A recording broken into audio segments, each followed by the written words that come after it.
ಕರ್ತನಲ್ಲಿ ಪ್ರೀತಿ ಅಂತ ಸಹೋದರ ಸಹೋದರಿಯರೇ, ನಾವು ಆತ್ಮ ಬಗ್ಗೆ ಇದುವರೆಗೂ ಪ್ರಮುಖವಾಗಿರೋಂಥ ಭಾಗಗಳನ್ನೆಲ್ಲ ಕವರ್ ಮಾಡ್ತಾ ಬಂದರೆ, ಅದರಲ್ಲಿ ಕಳೆದ ವಾರಗಳಲ್ಲಿ ನಾವೇನಪ್ಪ ಮಾಡಿದ್ರೆ ಅನೇಕ ಒಂದು ಬೈಬಲ್ನ ಸಂದೇಹ ಬರೋ ಥರ ಇರೋಂಥ ಒಂದು ಅನೇಕ ಒಂದು ಸನ್ನಿವೇಶಗಳನ್ನ ನೋಡಿದ್ರೆ, ಈ ವಾರ ಟೈಮ್ ವೇಸ್ಟ್ ಮಾಡಿದ್ರೆ ಇಮ್ಮಿಡಿಯೇಟಾಗಿ ನಾವು ಪಾಯಿಂಟಿಗೆ ಏನು ಮಾಡೋಣ ಹೋಗ್ಬಿಡೋಣ. ಅದೇ ರೀತಿ ನೆಕ್ಸ್ಟ್ ಒಂದು ಎಂತಾರೆ ಆತ್ಮ ಸಾಹಿತ್ಯ ರೀತಿಯಲ್ಲಿ ಒಂದು ಸನ್ನಿವೇಶ ಬರೋಂಥ ಒಂದು ವಾಕ್ಯಗಳನ್ನ ನಾವು ಪರಿಗಣಿಸೋಣ.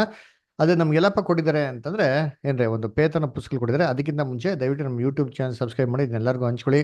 ಫ್ರೀಯಾಗಿ ಯಾರು ಬೈಬಲ್ ಕ್ಲಾಸ್ ಕೇಳಕ್ಕೆ ಇಂಟ್ರೆಸ್ಟ್ ಇದ್ರೆ QR ಕೋಡ್ ಮುಖಾಂತರ ಕ್ಲಾಸಿಗೆ ಜಾಯ್ನ್ ಆಗೋದಕ್ಕೆ ಕೇಳಿ. ಇವತ್ತು ನಾವು ಓದೋಂಥ ವಾಕ್ಯ ಏನಪ್ಪ ಅಂದ್ರೆ, ಯೇಸು ಕ್ರಿಸ್ತು ಸೆರೆಯಲ್ಲಿರೋಂಥ ಆತ್ಮಗಳಿಗೆ ಹೋಗಿ ಬೋಧನೆ ಮಾಡಿರೋಂಥದ್ದು. ಇದೆಲ್ಲಪ್ಪ ಕೊಟ್ಟಿದ್ದಾರೆ ಅಂತಂದ್ರೆ 1 ಪೇತ್ರ 3 ಅಧ್ಯಾಯ 19 ರಿಂದ 20 ವಾಕ್ಯದಲ್ಲಿ ಕೊಟ್ಟಿದ್ದಾರೆ. ದಯವಿಟ್ಟು ಅದನ್ನ ಯಾರೋ ಓದ್ಬೇಕಾಗಿ ಕೇಳ್ತೀನಿ. ಬ್ರದರ್ ಸಿಸ್ಟರ್ಸ್ ಯಾರಾದ್ರು ಜಲ್ಲೆಯಲ್ಲಿ ಓದಿದ್ರೆ ಅದನ್ನ ನಾವು ಕವರ್ ಮಾಡಕ್ಕೆ ಅನುಕೂಲ ಆಗ್ತದೆ. ಅಮೃತ ಸಿಸ್ಟರ್. ಆತನು ಶರೀರದ ಹಬ್ಬದಲ್ಲಿ ಕೊಲ್ಲಲ್ಪಟ್ಟನು, ಹ್ಮ್. ಆತ್ಮ ಸಂಬಂಧದಲ್ಲಿ ತಿರುಗಿ ಬದುಕುವವನಾದನು. ಹ್ಮ್. ಇದಲ್ಲದೆ ಆತನು ಆತ್ಮರೂಪನಾಗಿ ಸೆರೆಯಲ್ಲಿದ್ದ ಆತ್ಮಗಳ ಬಳಿಗೆ, ಅಂದರೆ ಪೂರ್ವ ಕಾಲದಲ್ಲಿ ನೋಹನು ನಾವೆಯನ್ನು ಕಟ್ಟಿಸುತ್ತಿರಲು ದೇವರು ದೀರ್ಘ ಶಾಂತಿಯಿಂದ ಕಾದಿದ್ದಾಗ ಆತನಿಗೆ ಅವಿಧೇಯರಾಗಿದ್ದವರ ಬಳಿಗೆ ಹೋಗಿ ಸುವಾರ್ತೆಯನ್ನು ಸಾರಿದನು. ನೋಡ್ರ, ಇಲ್ಲಿ ಏನಪ್ಪ ಕೊಡಿದ್ರೆ ಅಂತಂದ್ರೆ, ಆತನು ಆತ್ಮ ಸ್ವರೂಪನಾಗಿ ಸೆರೆಯಲ್ಲಿರುವಂತ ಆತ್ಮಗಳಿಗೆ ಏನ್ ಮಾಡುತ್ತೆ, ಅವರು ಬಳಿಗೆ ಹೋಗ್ಬಿಟ್ಟು ಅವರು ಏನ್ ಮಾಡುತ್ತೆ, ಅವರು ಉಪದೇಶ ಮಾಡಿದ್ರು ಅಂತ ಹೇಳ್ತಾರೆ.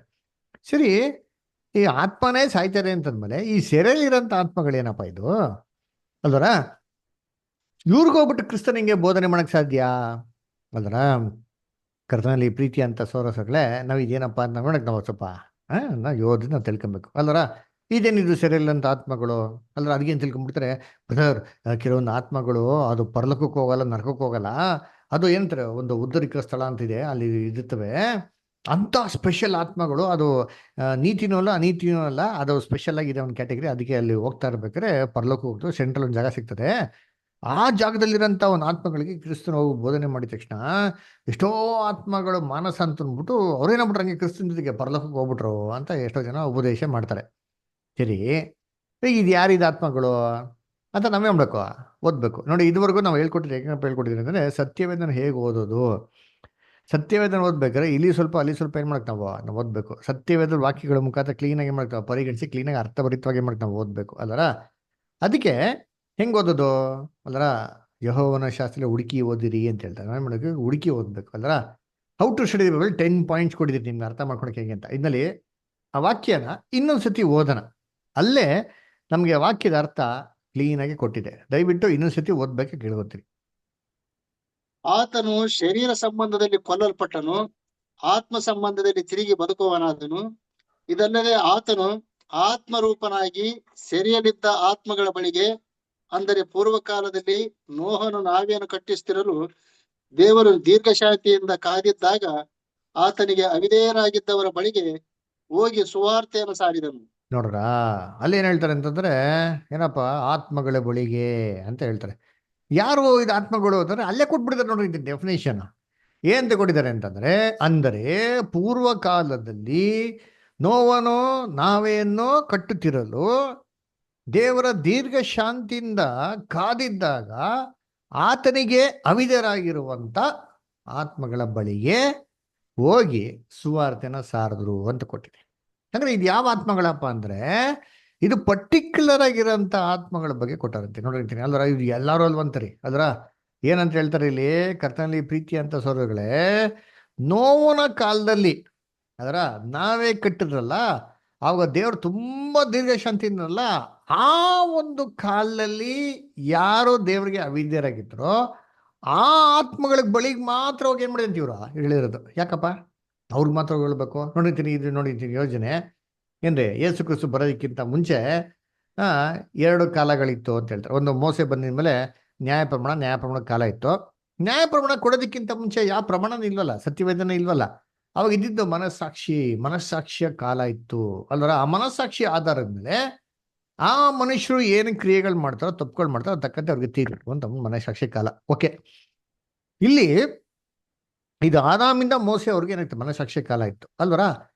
ಇದರಲ್ಲಿ ನೋವನ ಕಾಲ ಕೂಡ ಏನಾಗ್ತದೆ, ಬರ್ತದೆ ಅಲ್ವರ? ಆ ನೋವನ ಕಾಲದಲ್ಲಿ ಅವಿಧೇಯರಾಗಿರೋಂಥ ಆತ್ಮಗಳಿಗೆ ಮಾತ್ರ ಹೋಗಿ ಏನ್ ಮಾಡುತ್ತೆ ಹೇಳಿದಂತೆ ಅಲ್ವರ? ಯಾಕಪ್ಪ, ನೋವನ ಕಾಲದ ನಂತರ ಏನ್ರಿ ಇನ್ನ ಎಷ್ಟೋ ಕಾಲ ಇತ್ತಲ್ಲ, ಅಲ್ಲಿ ದೇವ್ರ ಇನ್ನ ನ್ಯಾಯಪ್ರಮಾಣ ಕೊಡಿರಲ್ವಲ್ಲ, ಮನಸ್ಸಾಕ್ಷಿ ಕಾಲ ಇನ್ನ ಇತ್ತಲ್ವಾ? ಆ ಒಂದು ಜನಗಳಿಗೆ ಅಂದ್ರೆ ಆವಾಗ ಅವಿದ್ಯಾಗಿ ನಡೆದಂಥ ಆತ್ಮಗಳಿಗೆ ಯಾಕೆ ಹೋಗಿ ಬೋಧನೆ ಮಾಡಿಲ್ಲ? ಯಾಕೆ ಆದಾಮಿಂದ ಹಿಡ್ದು ನೋವನ ಕಾಲದಲ್ಲಿ ಅವಿದ್ಯರಾಗಿರೋಂಥ ಆತ್ಮಗಳಿಗೆ ಮಾತ್ರ ಬೋಧನೆ ಮಾಡಿದ್ರು? ನೋವು ಕಾಲ ನಂತರ ಮೋಸೆ ಒಂದು ಧರ್ಮಶಾಸ್ತ್ರ ಕೊಡೋ ತನಕ ಇನ್ನ ಏನಾಗಿತ್ತು, ಒಂದು ಕಾಲ ಇತ್ತಲ್ವಾ? ಅಂದ್ರೆ ಎಷ್ಟೋ ಜನ ಏನಾಗಿದ್ರು ದೇವ್ರಿಗೆ ಅವಿದ್ಯರಾಗಿದ್ದಲ್ಲ, ಅವರು ಕೂಡ ಹೋಗಿ ಉಪದೇಶ ಮಾಡಬಹುದಾಗಿತ್ತಲ್ವಾ ಕ್ರಿಸ್ತನು? ಅದೆಲ್ಲ ಯಾಕೆ ಮಾಡ್ಲಿಲ್ಲ? ಯಾಕೆ ಪರ್ಟಿಕ್ಯುಲರ್ ಆಗಿ ಆದಾಮಿಂದ ಹಿಡ್ದು ನೋವನ ಕಾಲದವರೆಗೂ ಮಾತ್ರ ಮಾಡಿದ್ರು? ಯಾಕಪ್ಪ? ಯಾಕೆ ಮಿಗ್ದವ್ರಿಗೆ ಮಾಡಲಿಲ್ಲ? ಮಿಗ್ದವ್ರಿಗೂ ಮಾಡ್ಬೋದಾಗಿತ್ತಲ್ವಾ? ಆ ಕಾಲದಲ್ಲಿ ಬೈಬಲ್ ಇರಲಿಲ್ಲ, ಅದಕ್ಕೆ ಯೇಸು ಕ್ರಿಸ್ತನ ಬಗ್ಗೆ ಗೊತ್ತಿಲ್ಲ, ಅದಕ್ಕೆ ಕ್ರಿಸ್ತನೇ ಹೋಗಿ ಏನ್ ಮಾಡಿದ್ರು, ಅವ್ರ ಬಗ್ಗೆ ಬೋಧನೆ ಮಾಡೋದಂತೆ. ಅದರಿಂದ ಎಷ್ಟೋ ಜನ ಮಾನಸಾಂತರ ಒಂದಿಂದ ಅವ್ರನ್ನ ಪರಲೋಕಕ್ಕೆ ಕೊಡೋಕೆ ಅವಕಾಶ ಆಯಿತು ಅಂತ ಎಷ್ಟೋ ಜನ ಹೇಳ್ತಾರೆ. ಸರಿಯಪ್ಪ, ಆಯ್ತು, ಹಂಗೆ ಒಪ್ಕೊಡೋಣ. ಅದರ ಹಂಗೆ ಒಪ್ಕೊಂಡ್ರು ಸೇರಿ, ಯಾಕೆ ಸ್ವಲ್ಪ ಭಾಗ ಜನರಿಗೆ ಮಾತ್ರ ಹೇಳ್ಬೇಕಾಗಿತ್ತು? ನೋವಿನ ನಂತರ ಕೂಡ ಎಷ್ಟೋ ಜನಗಳಿಗೆ ಇದ್ರಲ್ವಾ, ಅವ್ರು ಅವಿದ್ಯರಾಗಿದ್ದಲ್ವಾ, ಅಲ್ಲಿಂದ ಹಿಡಿದು ಮೋಸೆ ಕಾಲ ತನಕ ಅವ್ರಿಗೋಗಿ ಹೇಳ್ಬೋದಾಯ್ತಲ್ಲ, ಯಾಕೆ ಹೇಳಲಿಲ್ಲ? ಹಂಗಾಗಿ ಇವ್ರು ಯಾರು? ಅದಕ್ಕೆ ಏನು ತಿಳ್ಕೊಂಡ್ಬಿಡ್ತಾರೆ ಎಲ್ಲರೂ, ಅಯ್ಯೋ ಇವರೆಲ್ಲ ಅವಿದ್ಯರಾಗಿರೋಂಥ ಮನುಷ್ಯರು, ಅವ್ರು ಸತ್ತೋಗ್ಬಿಟ್ರು, ಅವ್ರ ಆತ್ಮಗಳು ಏನಾಗ್ತದೆ ಅಲ್ಲೇ ವಾಯುಮಂಡಲ ಒದ್ದಾಡ್ತಾ ಇದೆ, ಆ ಆತ್ಮಗಳು ಅಂತ ಎಷ್ಟೋ ಜನ ಏನು ಮಾಡ್ತಾರೆ, ಒಂದು ಅಂಡರ್ಸ್ಟ್ಯಾಂಡಿಂಗ್ ಬಂದ್ಬಿಡ್ತಾರೆ. ಆದರೆ ಸ್ವಲ್ಪ ನೀವು ಏನ್ರಿ ಅದನ್ನ ವಾಕ್ಯನ ಬೇರೆ ಭಾಷೆಯಲ್ಲಿ ಕೂಡ ನಾವು ಓದ್ಬೇಕಾಗ್ತದೆ. ಓದಿದ್ರೆ ನಮ್ಗೆ ಗೊತ್ತಾಗ್ತಾರೆ ಒಂದು ರೀತಿ. ಇಲ್ಲಿ 1 ಪೇತ್ರ 3:19, ದಯವಿಟ್ಟು ಯಾರು ಇಂಗ್ಲೀಷಲ್ಲಿ ಓದ್ರಿ, ಆಮೇಲೆ ತಮಿಳಲ್ಲಿ ಕೂಡ ಓದಿ. 1 Peter 3:19. by which also he went and preached unto the spirits in prison. Went and priest and to the spirits in prison ಅಂತ ಬಂತು. Priest and to souls in prison ಅಂತ ಬದಲ ರೀ. ಎಂತ ಬಂದಿದೆ? Spirit in prison. ಅದರ spirit ಅಂತ ಕೊಟ್ಟಿದೆ ಹೊರತು ಸೋಲ್ ಅಂತ ಕೊಡ್ಲೇ ಇಲ್ಲ ನೋಡ್ರಿ ಅಂತೀನಿ. ಅಲ್ಲ, ಗಮನಿಸಿದ್ರೆ ಯಾರಾದ್ರ ಇವಾಗ ಏನ್ರಿ ಸೋಲ್ ಅಂತ ಹಾಕಿದ್ರೆ ನಾವೇನ್ ಮಾಡೋದು? ಯಾವ್ದೋ ಸತ್ತೋಗಿರೋ ಆತ್ಮಗಳಪ್ಪ ಅಂತ ಹೇಳ್ಬೋದು. ಅಲ್ಲಿ ಏನ್ ಕೊಟ್ಟಿದ್ರೆ? ಸ್ಪಿರಿಟ್ ಅಲ್ರ. ಇದನ್ನೇ ದಯವಿಟ್ಟು ತಮಿಳಲ್ಲಿ ಓದ್ರಿ ನೋಡೋಣ. ತಮಿಳಲ್ಲಿ ಯಾರೋ ಇದ್ದೀರಾ? ஓதி விட்டார். அந்த ஆவியிலே அவர் போய் காவலில் உள்ள ஆவிகளுக்கு பிரசங்கித்தார். ನೋಡ್ರ, ಕಾವಲಲ್ಲಿ ಉಳ್ಳ ಆವಿಗಳಿಗೆ ಪ್ರಸಂಗಿತ್ತಾರ್ ಅಂತ ಕೊಟ್ಟಿದ್ದಾರೆ. ಎಲ್ಲಂತ ಯಾರಿಗೆ ಪ್ರಸಂಗ ಮಾಡಿದ್ದು? ಕಾವಲಲ್ಲಿರುವಂತ ಆವಿಗಳಿಗೆ. ಎಲ್ಲರಿಗೆಲ್ಲರಿ ಏನ್ರಿ ಸೆರೆಯಲ್ಲಿರಂತ ಆವಿಗಳಿಗೆ ಹೋಗಿ ಏನ್ ಮಾಡಂತೆ ಅವರು ಪ್ರಸಂಗ ಮಾಡಿದ್ರಂತೆ. ಅಲ್ಲರ ಆವಿ ಆತ್ಮ ಅಂತ ಬಂತ ತಮಿಳಲ್ಲಿ ಇಲ್ಲ ರೀ. ನಾವು ಈ ಕ್ಲಾಸ್ ಆರಂಭದಲ್ಲೇ ನೋಡಿದಿರಿ, ಆವಿ ಅಂದ್ರೆ ಏನಂತ ಅರ್ಥ ತಮಿಳಲ್ಲಿ. ಅದರ ಆತ್ಮ ಅಂತ ಏನಂತ ಬರ್ತಂತೆ. ಎರಡು ಬೇರೆ ಬೇರೆ ಪದಗಳ್ರಿ, ಎರಡು ಒಂದೇ ಅಲ್ಲ ರೀ. ಕನ್ನಡದಲ್ಲಿ ಎರಡಿಗೂ ಒಂದೇ ಪದದಿಂದ ನಮ್ಗೆ ಟ್ರಾನ್ಸ್ಲೇಷನ್ ಮಾಡೋರು ಈ ತರ ಮಾಡ್ಬಿಟ್ಟಿದ್ದಾರೆ. ಇಂಗ್ಲೀಷಲ್ಲಿ ಸ್ಪಿರಿಟ್ ಅಂತ ಏನ್ ಬರ್ತದೋ ಅದು ಕನ್ನಡದಲ್ಲಿ ಏನ್ ಬರ್ಬೇಕು? ಏನ್ರಿ ಏನ್ರಿ ಆವಿ ಅಂತ ಬರ್ಬೇಕು ಅಲ್ವರ?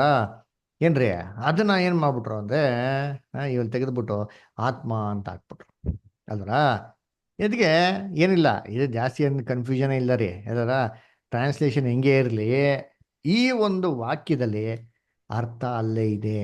ಇವಾಗ ನೀವ್ ಹೇಳ್ರಿ, ನೋವನ್ ಕಾಲದಲ್ಲಿ ಅವಿಧೇಯರಾಗಿರುವಂತ ಒಂದು ಆವಿಗಳು ಯಾರು? ನೋವನ್ ಕಾಲದಲ್ಲಿ ದೇವರಿಗೆ ಅವಿಧೇಯರಾಗಿದ್ದು ಯಾರು? ನೋವನ್ ಕಾಲದಲ್ಲಿ ಚೆನ್ನಾಗಿ ಅರ್ಥ ಆಯ್ತಾ? ನೋವನ್ ಕಾಲ ಮೊದಲನೇ ಹೋಗಿ ಪಟ ಕೇಳಿದ್ರಲ್ವಾ? ಮೊದಲನೇ ಲೋಕದಲ್ಲಿ ಏನ್ರಿ ದೇವ್ರೇ ಮಾಡಿದ್ರು, ಮನುಷ್ಯ ಪಾಪ ಅಧಿಕವಾಗಿ ಮಾಡದಿರ್ಲಿ ಅಂತ ಅಂದ್ಬಿಟ್ಟು ದೇವ್ರೇ ಮಾಡಿದ್ರು, ಪರಲೋಕದಿಂದ ದೂತಗಳನ್ನ ಕಳ್ಸಿದ್ರು. ಅವ್ರಿಗೆ ಸ್ಪೆಷಲ್ ಪವರ್ ಕೊಟ್ಟಿದ್ರು. ಬೇಕಾದವಾಗೆ ಮನುಷ್ಯನ ರೂಪದಲ್ಲಿ ಬರ್ಬೋದು, ಬೇಡ ಅಂದವಾಗ ಮಾಂಸಿಕ ದೇಹದಿಂದ ಆತ್ಮಿಕ ಶರೀರಕ್ಕೆ ಹೋಗ್ಬೋದು. ಸ್ಪೆಷಲ್ ಗಿಫ್ಟ್ ಕೊಟ್ಟಿದ್ರಲ್ವಾ? ಇವಾಗ ನೀವೇ ಹೇಳ್ರಿ ಏನ್ರಿ, ಈ ನೋವನ್ ಕಾಲದಲ್ಲಿ ದೇವರಿಗೆ ಪಾಪ ಮಾಡಿರಂತ ಒಂದು ಸ್ಪಿರಿಟ್ ಯಾರು? ಆವಿಗಳು ಯಾರು? ದೇವದೂತರು ಬ್ರದರ್. ಯಾರ? ದೇವದೂತರು. ಶರೀರಾಕಾರದಾಗ ಬಂದ ದೇವದೂತರುಗಳು. ಅಲ್ವರ? ನೋವನ್ ಕಾಲದಲ್ಲಿ ಪಾಪ ಮಾಡಿರೋದು ಯಾರಪ್ಪ ಅಂದ್ರೆ ಮನುಷ್ಯರಲ್ಲ ರೀ. ಮನುಷ್ಯನ ಪಾಪಕ್ಕೆ ಸೆಳೆದಿರೋದು ಯಾರಪ್ಪ ಅಂದ್ರೆ ಈ ಬಿದ್ದೋಗಿರೋ ದೂತರುಗಳು. ಯಾವಾಗ ಮಾಂಸದಲ್ಲಿ ಬರ್ತಾ ಇದ್ರು, ಅವ್ರು ಏನಪ್ಪ ಮಾಡಿದ್ರು ಅಂತಂದ್ರೆ ಭೂಲೋಕದಲ್ಲಿ ಸುಂದರವಾಗಿರೋ ಸ್ತ್ರೀಗಳನ್ನ ನೋಡ್ಬಿಟ್ಟು ಇಷ್ಟರಾದವ್ರನ್ನೇ ನೋಡ್ರಿ ಅವರು ಎಂಡರನ್ನಾಗಿ ಮಾಡ್ಕೊಂಡ್ರು ಅಂತ ವಾಕ್ಯ ಬೈಬಲಲ್ಲಿ ನಮ್ಗೆ ಏನ್ ಮಾಡೋದು ಕೊಟ್ಟವ್ರೆ ಅಲ್ವರ? ಅವಾಗ ಏನಾಯ್ತು ಅಂತಂದ್ರೆ ಇದು ದೇವಚಿತ್ತಕ್ಕೆ ಏನಾಗ್ಬಿಡ್ತಿದ್ದ, ವಿರುದ್ಧವಾಗಿ ಆಗ್ಬಿಡ್ತು ಅಲ್ವರ? ಓದಿಂತೀನಿ ವಾಕ್ಯ ಎಲ್ಲಿ? ಆದಿಕಾಂಡ 6ನೇ ಅಧ್ಯಾಯದಲ್ಲಿ ಓದಿಂತೀನಿ. ಆದಿಕಾಂಡ 6ನೇ ಅಧ್ಯಾಯ 2ನೇ ವಾಕ್ಯ, 6:2 ಓದಿ. ಅಮೃತ ಅಷ್ಟೇ ಓದ್ಬೋದಾ? ನಾನು ಓದ್ಬೋದ ಬ್ರದರ್?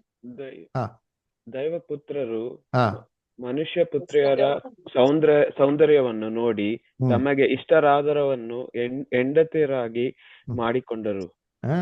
ನೋಡ್ರ ಏನ್ರಿ ದೇವರ ಪುತ್ರರು ಯಾರು ವಾಯುಮಂಡಲ ಆಡ್ತಾರಂತ ದೇವದೂತರು ಭೂಲೋಕ ಸುಂದರವಾದ ಸ್ತ್ರೀಗಳನ್ನ ನೋಡ್ಬಿಟ್ಟು ಇಷ್ಟರಾದ ಏನ್ ಮಾಡಂತೀವ್ರು ಎಂಟ್ರಾಗಿ ಮಾಡ್ಕೊಂಡ್ರಂತ. ಇದು ದೇವ್ರ ಚಿತ್ತನ? ದೇವತರು ಭೂಲೋಕ ಸ್ತ್ರೀಗಳನ್ನ ಮದುವೆ ಮಾಡ್ಕೊಬೋದಾ ಮಾಡ್ಕೊಂಬಾರ್ದಾ? ಮಾಡ್ಕೊಳಕ್ ಅನುಮತಿ ಇಲ್ಲ. ಉತ್ತರ ಕೊಟ್ರೆ ಮಿಗ್ದವ್ರಲ್ಲ ಅವ್ರಿಗೆಲ್ಲ ದೇವತೆಗಳು ಮದುವೆ ಮಾಡ್ಕೊಬೋದಾ? ಇಲ್ಲ ಬ್ರದರ್, ಇಲ್ಲ, ಪರ್ಮಿಷನ್ ಇಲ್ಲ. ಆದ್ರೆ ಇವ್ರು ಏನ್ ಮಾಡ್ತಾರೆ, ದೇವ್ರಿಗೆ ವಾಕ್ಯ ವಿರುದ್ಧವಾಗಿ ಮದುವೆ ಮಾಡ್ಕೊಂಡಾಗ ಭೂಲೋಕದಲ್ಲಿ ರಾಕ್ಷಸಗಳು ಹುಡ್ತಾರೆ. ದೇವ್ರಿಗೆ ಇದು ಇಷ್ಟ ಆಗಿಲ್ಲ. ಅದಕ್ಕೆ ದೇವ್ರು ಏನ್ ಮಾಡ್ತಾರೆ, ಈ ಮೊದಲನೇ ಲೋಕ ನಾಶ ಮಾಡ್ಬೇಕು ಅಂತಂದ್ಬಿಟ್ಟು ನೋವನ್ಗೆ ಒಂದು ನಾಮೆ ಕಟ್ಟು ಅಂತ ಹೇಳ್ತಾರೆ.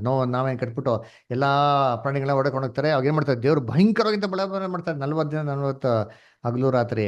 ಅವಾಗ ಏನಾಗ್ತಂದ್ರೆ ಎಲ್ಲಾ ಒಂದು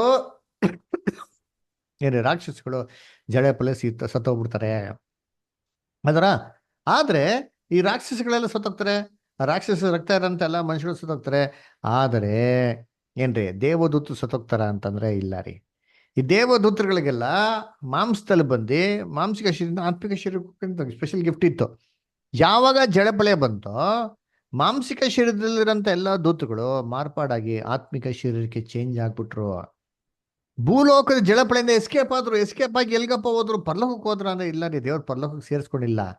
ಅವನ್ನೆಲ್ಲ ಭೂಮಿಯ ವಾಯುಮಂಡಲದಲ್ಲಿ ಕಟ್ಟಾಕ್ಬಿಟ್ಟಿದ್ದಾರೆ ಇವತ್ತು. ಅದರ ಇದೇ ಸೆರೆಯಲ್ಲಿರಂತ ಆತ್ಮಗಳು.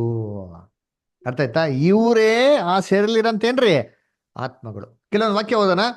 2 ಪೇತ್ರ 2:4 ಓದ್ರಿ. ಅಮೃತ ಶಿಷ್ಟ ಓದ್ಬೋದಾ? S brother.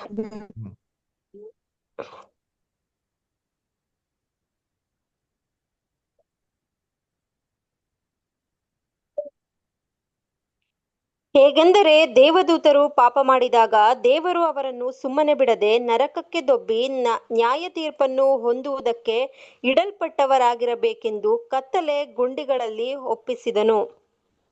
ನೋಡ್ರ, ದೇವದೂತರು ಪಾಪ ಮಾಡಿದಾಗ ದೇವರನ್ನು ಸುಮ್ಮನೆ ಬಿಡದೆ ಕತ್ತಲೆ ಗುಂಡಿಗಳಿಗೆ ಹೋಗ್ತಾರೆ. ಭೂಮಿಯ ವಾಯುಮಂಡಲ ಏನ್ ಮಾಡಿದಾರೆ, ಅವ್ರನ್ನ ಕಟ್ಟಾಕ್ಬಿಡ್ತಾರೆ. ಅದರ ಇನ್ನೊಂದು ವಾಕ್ಯ ಓದೋಣ. ಎಫೆಸರ್ ಬರೆದ ಪತ್ರಿಕೆ 2ನೇ ಅಧ್ಯಾಯ 2ನೇ ವಾಕ್ಯ. ಸಂತೋಷ್ ಬ್ರದರ್ ಓದ್ಬೋದ ಬ್ರದರ್?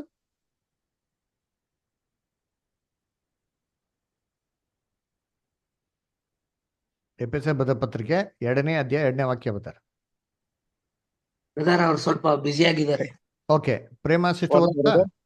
ನೀವು ಪೂರ್ವಕ್ಕೆ ಅಪರಾಧಗಳನ್ನು ಪಾಪಗಳನ್ನು ಮಾಡುವವರಾಗಿದ್ದು ಇಹಲೋಕಚಾರಕ್ಕೆ ಅನುಸಾರವಾಗಿ ನಡೆದುಕೊಂಡಿರಿ. ವಾಯುಮಂಡಲದಲ್ಲಿ ಅಧಿಕಾರ ನಡೆಸುವ ಅಧಿಪತಿಗೆ, ಅಂದರೆ ನಂಬಲೊಲ್ಲದವರನ್ನು ಅವಿಧೇಯತೆಗೆ ಈಗ ಪ್ರೇರೇಪಿಸುವ ಆತ್ಮನಿಗೆ ಅನುಸಾರವಾಗಿ ನಡೆದುಕೊಂಡಿರಿ. ನೋಡ್ರ, ಎಷ್ಟು ಕ್ಲೀನ್ ಆಗೈತೆ ನೋಡಿರ್ತೀನಿ.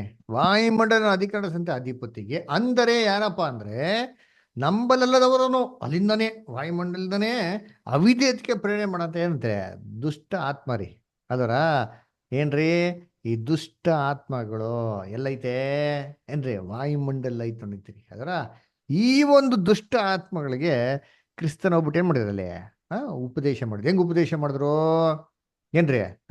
ಇವ್ರಿಗೆಲ್ಲ ಬಂದ್ಬಿಟ್ಟು ಏನ್ರಿ, ಯೇಸುಕ್ರಿಸ್ತ ಪರಲೋಕ ಹೋಗ್ತಾ ಇರ್ಬೇಕಾ, ಇಲ್ಲಪ್ಪ ಸ್ಟಾಪ್ ಮಾಡಪ್ಪ 1 ನಿಮಿಷ ಅಂತಂದ್ಬಿಟ್ಟು ಪರಲೋಕ ಹೋಗ್ಬಿಟ್ಟು ಸ್ಟಾಪ್ ಮಾಡ್ಬಿಟ್ಟು ಅವರೆಲ್ಲ ಕೂದಲಪ್ಪ, ಎಲ್ಲ ಕೂದಲು ಎಲ್ಲ ಸಬ್ಜೆಕ್ಟ್ ಕೇಳ್ರಿ ಅಂದ್ಬಿಟ್ಟು ಉಪದೇಶ ಮಾಡಿದ್ರ ಅಂದ್ರೆ ಇಲ್ಲ ರೀ. ಅದರ ನಮ್ಗೆಲ್ಲ ಚೆನ್ನಾಗಿ ಗೊತ್ತು, ಯೇಸುಕ್ರಿಸ್ತ ಮೊದಲನೇ ಬರುವಿಕೆಯಲ್ಲಿ ಎಷ್ಟೋ ದೆವ್ವಗಳನ್ನೇ ಮಾಡಿದ್ರು, ಓಡಿಸಿದ್ರು ಅಲ್ದ್ರ. ಏನ್ರಿ, ಅಶುದ್ಧ ಆತ್ಮಗಳೆಲ್ಲ ತಿತ್ತಲ್ಲ ಅಲ್ವರ. ಏನಿಲ್ಲ ಅವೆಲ್ಲ ಒಂದು ದೆವ್ವ ಹಿಡ್ದಿರೋ ಮನುಷ್ಯ ಇದ್ದ. ಇದರಲ್ಲಿ ಯಾವ ದೆವ್ವಗಳು? ಯಾವ್ದೋ ಸತ್ತೋಗಿರೋ ಮನುಷ್ಯ ಆತ್ಮಗಳ? ಇಲ್ಲ ರೀ. ಇದ್ರ ಬಗ್ಗೆ ನಾವು ಬೈಬಲ್ನ ಕ್ಲೀನಾಗಿ ಸ್ಪಷ್ಟವಾಗಿ ಹೋಗ್ಬಿಡಿದಿರಿ ಅಲ್ವರ. ಏನ್ರಿ, ಕೆಲವೊಂದು ವಾಕ್ಯಗಳ ಇನ್ನೊಂದ್ಸತಿ ಓದೋಣ ಬೇಕಾರೆ ಅಲ್ವರ. ಎಲ್ಲಪ್ಪ ಅಂದ್ರೆ ಮಾರ್ಕ 1ನೇ ಅಧ್ಯಾಯ 23 ಮತ್ತೆ 24ನೇ ವಾಕ್ಯ. ಮಾರ್ಕ 1ನೇ ಅಧ್ಯಾಯ 23 ಮತ್ತೆ 24ನೇ ವಾಕ್ಯ. ಸೋದರ ಸೋದರಿಗಳು ಯಾರು ಓದ್ತೀರಾ? ಜಯಪ್ರಕಾಶ್ ಬ್ರದರ್, ನೂತನ ಬ್ರದರ್ ಓದಿ. ಆಗ ಅವರ ಸಭಾ ಮಂದಿರದಲ್ಲಿ ದೈವ ಹಿಡಿತ ಒಬ್ಬ, ದೈವ ಅಲ್ಲ, ನೀವು ಕರೆಕ್ಟಾಗಿ ಓದ್ಬೇಕು. ಅರ್ರೆ, ದೇವ ಹಿಡಿತ ಒಬ್ಬ ಮನುಷ್ಯನಿಂದನು. ಆ ದೇವವು ನಜರೇತಿನ ಯೇಸುವೆ, ನಮ್ಮ ಗೊಡವೆ ನಿನಗೇಕೆ? ನೋಡ್ರ, ಏನ್ರಿ, ದೆವ್ವ ಹಿಡಿದ್ರೆ ಒಬ್ಬ ಮನುಷ್ಯ ಇದಂತೆ. ಅವನು ಕ್ರಿಸ್ತನ್ ನೋಡ್ಬಿಟ್ಟು ಹಾ ಏನ್ರಿ ನಮ್ಮ ಗೊಡವೆ ನಿಮಗೆ ಏಕೆ. ಆಮೇಲೆ ನೆಕ್ಸ್ಟ್ ಏನ್ ಹೇಳ್ತಾನೆ? ನಮ್ಮನ್ನು ನಾಶ ಮಾಡುವುದಕ್ಕೆ ಬಂದೆಯ, ನೋಡ್ರ, ನಮ್ಮನ್ನು ನಾಶ ಮಾಡೋದಕ್ಕೆ ಬಂದೆಯಾ. ಆಮೇಲೆ ನಿನ್ನನ್ನು ಬಲ್ಲೆನು, ನೋಡ್ರ, ನಿನ್ನನ್ನು ಬಲ್ಲೇನು, ನೀನ್ ಯಾರಂತಂದ್ಬಿಟ್ಟು ಚೆನ್ನಾಗ್ ಗೊತ್ತು ಅಂತ ದೆವ್ವಗಳು ಹೇಳ್ತಾರೆ. ಏನಂತ ಹೇಳ್ತಾರೆ ಕ್ರಿಸ್ತನ್ ಬಗ್ಗೆ?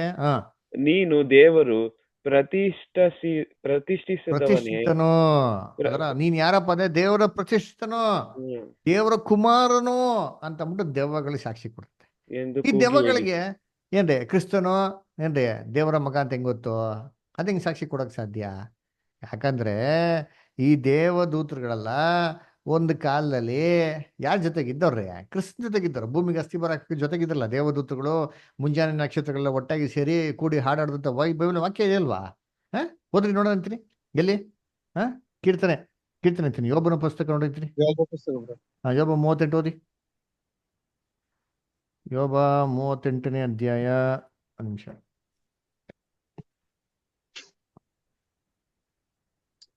Job 38 verses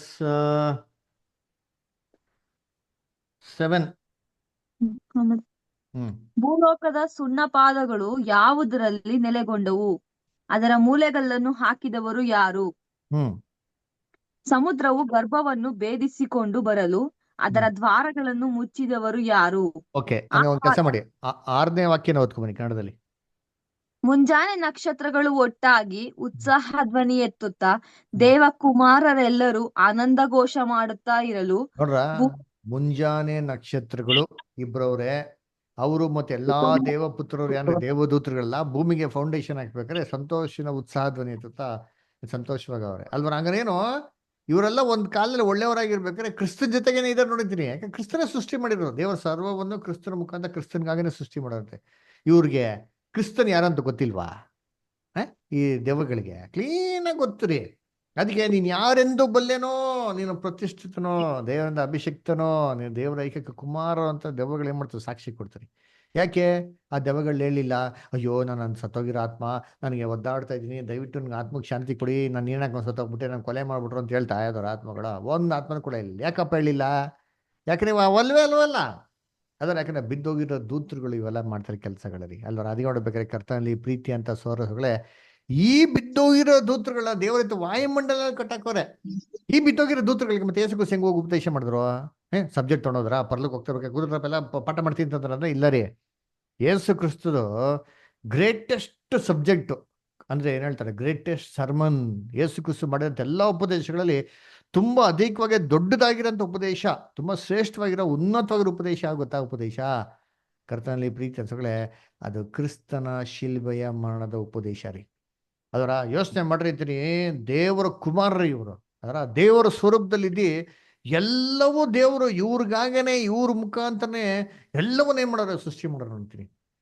ಭೂಲೋಕಕ್ಕೆ ಬರ್ಬೇಕಾದ್ರೆ ಹೆಂಗೆ ತಗ್ಗಿಸ್ಕೊಂಡು ಬಂದ್ರು ಅಂತಂದ್ರೆ ಯೋಚನೆ ಮಾಡಿರ್ತೀನಿ. ಕರ್ತನಲ್ಲಿ ಪ್ರೀತಿಗಳೇ, ಮನುಷ್ಯರ ನಡುವೆ ಅಲ್ವರ ಏನ್ರಿ ಪಾಪಿಗಳ ನಡುವೆ ಒಬ್ಬ ಪರಿಶುದ್ಧವನಾಗಿ ಅವ್ರ ಬದುಕಿ ತನ್ನ ಪ್ರಾಣನೇ ಏನ್ರಿ ಮಾಡಿದ್ರು, ಅವ್ರಿಗಾಗಿ ಅವ್ರು ತ್ಯಾಗ ಮಾಡಿದ್ರಿ. ಇದು ಏನ್ರಿ ಸಾಮಾನ್ಯವಾಗಿರೋಂಥ ವಿಚಾರ ಅದ ರೀ. ಎಷ್ಟು ಕಷ್ಟವಾಗಿರೋಂಥ ವಿಚಾರ ಯೋಚನೆ ಮಾಡಿರ್ತೀನಿ ಅಲ್ವರ.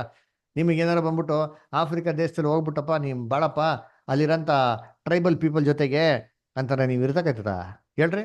ಕುಡಿಯೋಕ್ಕೆ ಸಹ ಸರಿಯಾಗಿರೋ ನೀರೇನಾಗಲ್ಲ, ನಮ್ಗೆ ಸಿಕ್ಕಲ್ಲ. ಅಂತ ಒಂದು ಸನ್ನಿವೇಶದಲ್ಲಿ ಎಷ್ಟು ದಿನ ಬದುಕ್ತೀವಿ ನಾವು? ಯೇಸು ಕ್ರಿಸ್ತು ಭೂಲೋಕದಲ್ಲಿ 33 ವರ್ಷ ಆಯ್ತು ರೀ. ಹೆಂಗಿದ್ರು ಅವರು? ದೇವ್ರ ಜೊತೆಗಿದ್ದವರು ಅಲ್ವರ. ಸರ್ವವನ್ನು ದೇವರೇ ಮಾಡಿದ್ರು, ಇವ್ರ ಮುಖಾಂತರ ಸೃಷ್ಟಿ ಮಾಡೋದು ಅಲ್ವರ. ಹಂಗಾರೆ ಏನು? ಇವರೆಲ್ಲ ದೇವದೂತ ಜೊತೆಗೆ ಇದ್ದಾರೆ ನೋಡಿರ್ತೀನಿ. ಏನ ಉದಯ ಸೂಚಕ ನಕ್ಷತ್ರ ರೀ ಅಲ್ವರ. ಹಂಗಾರೆ ದೇವದೂತ ತರನೇ ಇವ್ರು ಇದ್ದಿದ್ದು ಇಲ್ಲಿ ಪರಲೋಕದಲ್ಲಿ ಅಲ್ವರ. ಆದ್ರೆ ಭೂಲೋಕಕ್ಕೆ ಬಂದ್ರು, ದೇವದ್ರು ಭೂಲೋಕಕ್ಕೆ ಬಂದ್ರು, ಇವ್ರು ಭೂಲೋಕಕ್ಕೆ ಬಂದ್ರು.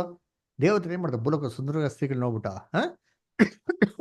ಮೋಗಿಸ್ಬಿಟ್ರು, ಮದುವೆ ಮಾಡ್ಕೊಂಡ್ಬಿಟ್ರು, ಸಂಬಂಧ ಇಟ್ಕೊಂಡ್ರು. ಕ್ರಿಸ್ತನಂಗೆ ಮಾಡಿದ್ರ? ಕ್ರಿಸ್ತನ ಮಾಂಸದ ಬರ್ಬೇಕಾರೆ ದೇವ್ರಿಗೆ ಏನ್ರಿ ವಿಧೇನಾಗಿದ್ರು ನೋಡ್ತೀನಿ. ಪರಿಶುದ್ಧನು, ನಿಷ್ಕಳಂಕನು, ನಿರ್ದೋಷಿ ಅಂತ ಬೈಬಲ್ ವಾಕ್ಯ ಹೇಳ್ಕೊಟ್ಟಿದೆ. ಯಾವುದೇ ರೀತಿ ಕುಂದು ಕೊರತೆಗಳೇನಿರಲ್ಲ ರೀ ಅಲ್ವರ. ಕರ್ತನಲ್ಲಿ ಪ್ರೀತಿ ಅಂತ ಸೋರಸಗಳೇ, ಇದು ಕ್ರಿಸ್ತನ ಎಕ್ಸಾಂಪಲ್ ಆಗಿ ನೋಡ್ಸರಿ. ನಾನೇ ದೇವ್ರ ಕುಮಾರನಾಗಿರ್ಬೇಕಾರೆ ನಿಮಗೆಲ್ಲ ಏನು ಮಾಡಿದ್ದೀನಿ, ಒಂದು ಮಾರ್ಗದರ್ಶಿಯಾಗಿ ನೋಡ್ಸಿದ್ದೀನಿ. ಭೂಲೋಕದಲ್ಲಿರೋಂಥ ಪಾಪದ ಕೃತ್ಯಗಳನ್ನ ಕೈ ಹಾಕ್ದಿರ ತನ್ನನ್ನು ತಾನೇ ಏನು ಮಾಡ್ಬಿಟ್ರು, ಮನುಷ್ಯರಿಗೆ ತ್ಯಾಗ ಮಾಡ್ಬಿಟ್ರು. ದೌರ್ಜನ್ಯ, ಅತ್ಯಾಚಾರ, ಅದರ ಕೆಟ್ಟದು ಇವೆಲ್ಲ ಯಾವುದೋ ಮಾಡ್ದಿರಾ, ದಬ್ಬಾಳಿಕೆ ಯಾವುದೋ ಮಾಡ್ದಿರಾ, ದೀನತೆಯನ್ನು ತಗ್ಗಿಸ್ಕೊಂಡು ನೋಡೋದು ಕ್ರಿಸ್ತ ನೋಡ್ರಿ. ಇದು ದೇವದೂತರು ಮಾಡಲಿಲ್ಲ. ದೇವದೂತರು ಮಾಡಿದ್ರಂತ ಕೆಲಸನ ಕ್ರಿಸ್ತನೇ ಮಾಡೋದು ನೋಡ್ಸಿದಂತ ಮಾಂಸ ನೋಡಿರ್ತೀರಿ. ಇದು ಏನಾಯ್ತು ಅಂದ್ರೆ ಗ್ರೇಟೆಸ್ಟ್ ಸರ್ಮನ್ ಆಗ್ಬಿಡ್ತೀರಿ. ಅಲ್ವರ ಯೋಚನೆ ಮಾಡಿರ್ತೀನಿ. ಯಾರು ಪ್ಯಾಷನ್ ಆಫ್ ಕ್ರೈಸ್ಟ್ ನೋಡಿದ್ದೀರಲ್ಲ, ನೀವೆಲ್ಲ ನೋಡಿತೀರ ಡೆಫಿನೆಟ್ ಅಲ್ವರ. ಯೋಚನೆ ಮಾಡಿ, ಪ್ಯಾಷನ್ ಆಫ್ ಕ್ರೈಸ್ಟ್ ನೋಡೋದು ನಮ್ಮ ಏನು ಬದಲಾವಣೆ ಆಗ್ತಾ ಇದೆ. ಏನ್ರಿ, ಅಯ್ಯೋ ನಮ್ಮ ಕರ್ತವ್ಯ ಇಷ್ಟೆಲ್ಲ ಅನುಭವಿಸಿದ್ರ ಅಂತ ನಮಗೆ ಮನಸ್ಸಿಗೆ ಏನಾದ್ರು ಹೊಡೆದೋಗ್ಬಿಡ್ತಾರೆ. ಅದನ್ನ ನೋಡಿ ಎಷ್ಟೋ ಜನ ಕ್ರಿಸ್ತನ ರಕ್ಷಕನಾಗಿ ಅಂಗೀಕಾರ ಮಾಡಿದಾರ್ರಿ. ನಾವು ನೋಡಿದ್ರೆ ಫಿಲಮ್ ರೀ, ಏನ್ರಿ 1.5 ಗಂಟೆ ಕ್ರಿಸ್ತನ್ನ ಹೊಡಿಬೇಕಾರೆ ಎಷ್ಟು ಗಂಟೆ ಕಳ್ಳಾಗ ಗೊತ್ತಾ? ರಾತ್ರಿ 8 ಗಂಟೆಗೆ ಅರೆಸ್ಟ್ ಮಾಡಿದ್ದು ಮನುಷ್ಯನ 6 ಗಂಟೆಗೆ ಶಿಲ್ಬೆಗೆ ಹಾಕಾರ್ರಿ. ಒಂದು ಕ್ಷಣ ನಿದ್ದೆ ಮಾಡಕ್ ಬಿಟ್ಟಿಲ್ಲ ರೀ. ಯೋಚನೆ ಮಾಡ್ರಿ, ಆಕಾಶದಿಂದ ಎಲ್ಲಾ ದೂತಗಳು ನೋಡ್ತಾನೆ ಅವ್ರೆ. ಏನಪ್ಪಾ ಇಷ್ಟೊಂದು ವಿಧೇಯತೆನ ಇಷ್ಟೊಂದು ಹಿಂಸೆ ಕೊಟ್ಟರು ಸಹ ಸಹಿಸ್ಕೊಂಡಿದಾರ. ಎಂಥ ಒಂದು ಇವರು ಗುಣಪ ಅಂತ ನೋಡಿದ್ರು. ಎಲ್ಲ ನೋಡ್ತಾ ಇದ್ದಾರೆ. ವಾಕ್ಯ ಇದೆ ನೋಡಿದ್ರಿ, 1 ಕೊರಿಂಥ 4ನೇ ಅಧ್ಯಾಯ 9ನೇ ವಾಕ್ಯ. 1 ಕೊರಿಂಥ 4ನೇ ಅಧ್ಯಾಯ 9ನೇ ವಾಕ್ಯ ಓದಿ ಸಂತೋಷ್ ಬದರ್. ಹಾಗಾದರೆ ದೇವರು ಅಪೊಸ್ತಲರಾದ ನಮ್ಮನ್ನು ಮರಣ ವಿಧಿ ಹೊಂದಿದವರನ್ನು ಎಂಬಂತೆ ಕಡೆಯವರಾಗಿ ತೋರಿಸಿದ್ದಾನೆಂದು ನನಗೆ ತೋಚುತ್ತದೆ. ನಾವು ದೇವದೂತರಿಗೂ ಮನುಷ್ಯರಿಗೂ ಅಂತೂ ಜಗತ್ತಿಗೆಲ್ಲ ನೋಟವಾದೆವು. ನೋಡ್ರ, ನಾವು ಏನಾಗಿದ್ದೀವಂತೆ, ನಾವು ದೇವದೂತರಿಗೂ ಮನುಷ್ಯರಿಗೂ ಅಂತೂ ಜಗತ್ತಿಗೆಲ್ಲ ನೋಟ ಬಂದೆ. ನಾವೇ ದೇವದೂತ ನೋಟ ಅಂದ್ರೆ ಏನರ್ಥ? ಕ್ರಿಸ್ತನು ದೇವದೂತ ನೋಟ ಆಗ್ತಾನೆ. ದೇವತರೆಲ್ಲ ನೋಡ್ಕೊಳಿತಾರೆ ನೋಡಿರ್ತೀನಿ. ಕೆಟ್ಟದನ್ನ ಏನು, ಪಾಪ ಸಂಬಳ ಮರಣನೇ ಏನಂತ ಅಂದ್ಬಿಟ್ಟು ದೇವದೂತರು ಯಾರ್ದ ನೋಡಿ ಕಲಿತಾ ಇದ್ದಾರೆ, ಇವತ್ತು ಮನುಷ್ಯನ ನೋಡಿ ಕಲಿತಾ ಇದ್ದಾರೆ ಅಲ್ವರ. ಅದಕ್ಕೆ ನೋಡ್ಬೇಕಾರೆ ಕ್ರಿಸ್ತನ ಮರಣ, ಕ್ರಿಸ್ತನ ತ್ಯಾಗ, ಕ್ಷಮೆ, ಮರಣ, ಕಷ್ಟ, ಸಂಕಟ ಇವೆಲ್ಲ ನೋಡ್ಬಿಟ್ಟು ದೇವದೂತರಲ್ಲಿ ಅವನ ಮಾನಸಾಂತರದ ಏನಾಗಿದೆ, ಬುದ್ಧಿ ಬಂದಿರ್ತದ. ಎಸ್, ಎಂತೆಂಥ ಜನಗಳಲ್ಲಿ ಬಂದಿರೋದು. ಬಿದ್ದೋಗಿರೋದು ಏನಂತಾರೆ, ಅಯ್ಯೋ ನಮ್ಮ ಗೊಡವೆ ನಿಮ್ಗೆ ಯಾಕೆ, ಕಾಲ ಬರೋಕ್ಕಿಂತ ಮುಂಚೆ ಹಿಂಸೆ ಕೊಡಕ್ ಬಂದಿಲ್ಲ ಸ್ವಾಮಿ, ಅಯ್ಯೋ ಇನ್ಮೇಲೆ ಮಾಡ್ಬಾರ್ದಪ್ಪ. ನಾವು ಮಾನಸಾಂತರ ಒಂದ್ರೆ ದೇವ್ರು ಏನ್ ಮಾಡ್ಬೋದು, ನಮ್ಗೆ ಒಂದು ಪ್ರೈಸ್ ಕೊಡ್ಬೋದು, ನಮ್ಗೆ ವಾಪಸ್ ದೇವ್ರು ಸ್ವೀಕಾರ ಮಾಡ್ಬೋದು. ದೇವದೂತರು ಇದು ನೋಡ್ತಾ ಇದ್ದಾರೆ. ಕ್ರಿಸ್ತನ ಕ್ಷಮೆ ಮಾಡ್ಲಿಕ್ಕಿಂದ ದೇವ್ರು ಏನ್ ಮಾಡಿದ್ರು, ಕ್ರಿಸ್ತನ ಪುನರುತ್ಥಾನ ಮಾಡಿ ಅಂತ ಮೈ ಮೇಲೆ ಏರ್ಸ್ಬಿಟ್ರಲ್ಲ, ಅವ್ರಿಗೆ ಅಂತ ಪುರಸ್ಕಾರ ಅಂತಂದ್ರೆ ನಮಗೂ ಕೂಡ ಏನ್ ಮಾಡ್ತಾರೆ, ಕರುಣಾಮಯಿ ಖಂಡಿತವಾಗೂ ನಮ್ಗೆ ಸಹಾಯ ಮಾಡ್ತಾರೆ, ನಮ್ಗೆ ಕೃಪೆ ನೋಡ್ತಾರೆ, ದಯೆ ನೋಡ್ತಾರೆ. ಈ ಥಾಟು ಡೆಫಿನೆಟ್ ಆಗಿ ದೇವತೆಗಳಿಗೆ ಏನಾಗಿರ್ತಾರೆ, ಬಂದಿರ್ತಾರೆ. ಅದರಿಂದ ಕರ್ತನಲ್ಲಿ ಪ್ರೀತಿಸಗಳೇ, ಈ ಸೆರೆಯಲ್ಲಿರೋಂಥ ಆತ್ಮಗಳಿಂದ ಯಾವುದೇ ಸತ್ತೋಗಿರೋ ಮನುಷ್ಯರಲ್ಲ ರೀ. ಮೊದಲನೇ ಲೋಕದಲ್ಲಿ ಅವಿದ್ಯನಾಗಿರೋಂಥ ದೇವದೂತರು. ಅದಕ್ಕೆ ವಾಕ್ಯ ಬಹು ಸ್ಪಷ್ಟವಾಗಿ ಹೇಳ್ತಾರೆ ಅಲ್ಲಿ, ನೋವಿನ ಕಾಲದಲ್ಲಿ ಅವಿದ್ಯರಾಗಿರೋಂಥ ಸ್ಪಿರಿಟ್, ಸೋಲ್ ಅಂತ ಹೇಳಲಿಲ್ಲ. ನೋವಿನ ಕಾಲ ಅವಿದ್ಯನಾಗಿರೋಂಥ ಆವಿ ಅಂತ ಹೇಳ್ತಾರೆ ಹೊರತು ಆತ್ಮ ಅಂತ ಹೇಳಲಿಲ್ಲ. ನೀವು ಯಾರಪ್ಪ ಅಂದ್ರೆ ಬಿದ್ದೋಗಿರೋ ದೂತಗಳು. ಅದರಿಂದ ಈ ಸನ್ನಿವೇಶ ತಗೊಂಡು ಆತ್ಮ ಸಾಯಲ್ಲ ಅಂತ ಹೇಳಕ್ಕೆ ಸಾಧ್ಯನೇ ಇಲ್ಲ. ನೆಕ್ಸ್ಟ್ ಇನ್ನೊಂದು ವಾಕ್ಯ ಯಾವ್ದಾನ, ಅಪೊಸ್ತಲ ಕೃತ್ಯಗಳು 10ನೇ ಅಧ್ಯಾಯ 11ನೇ ವಾಕ್ಯ. ಜಯಪ್ರಕಾಶ್ ಪದರ್ ಓದ್ಬೋದಾ? ಓದ್ತೀನಿ ಸರ್, ಓದ್ತೀನಿ. ಓಕೆ, ಆಕ್ಟ್ಸ್ 10:11 ಅಲ್ಲ ಸರ್? ಕರೆಕ್ಟ್.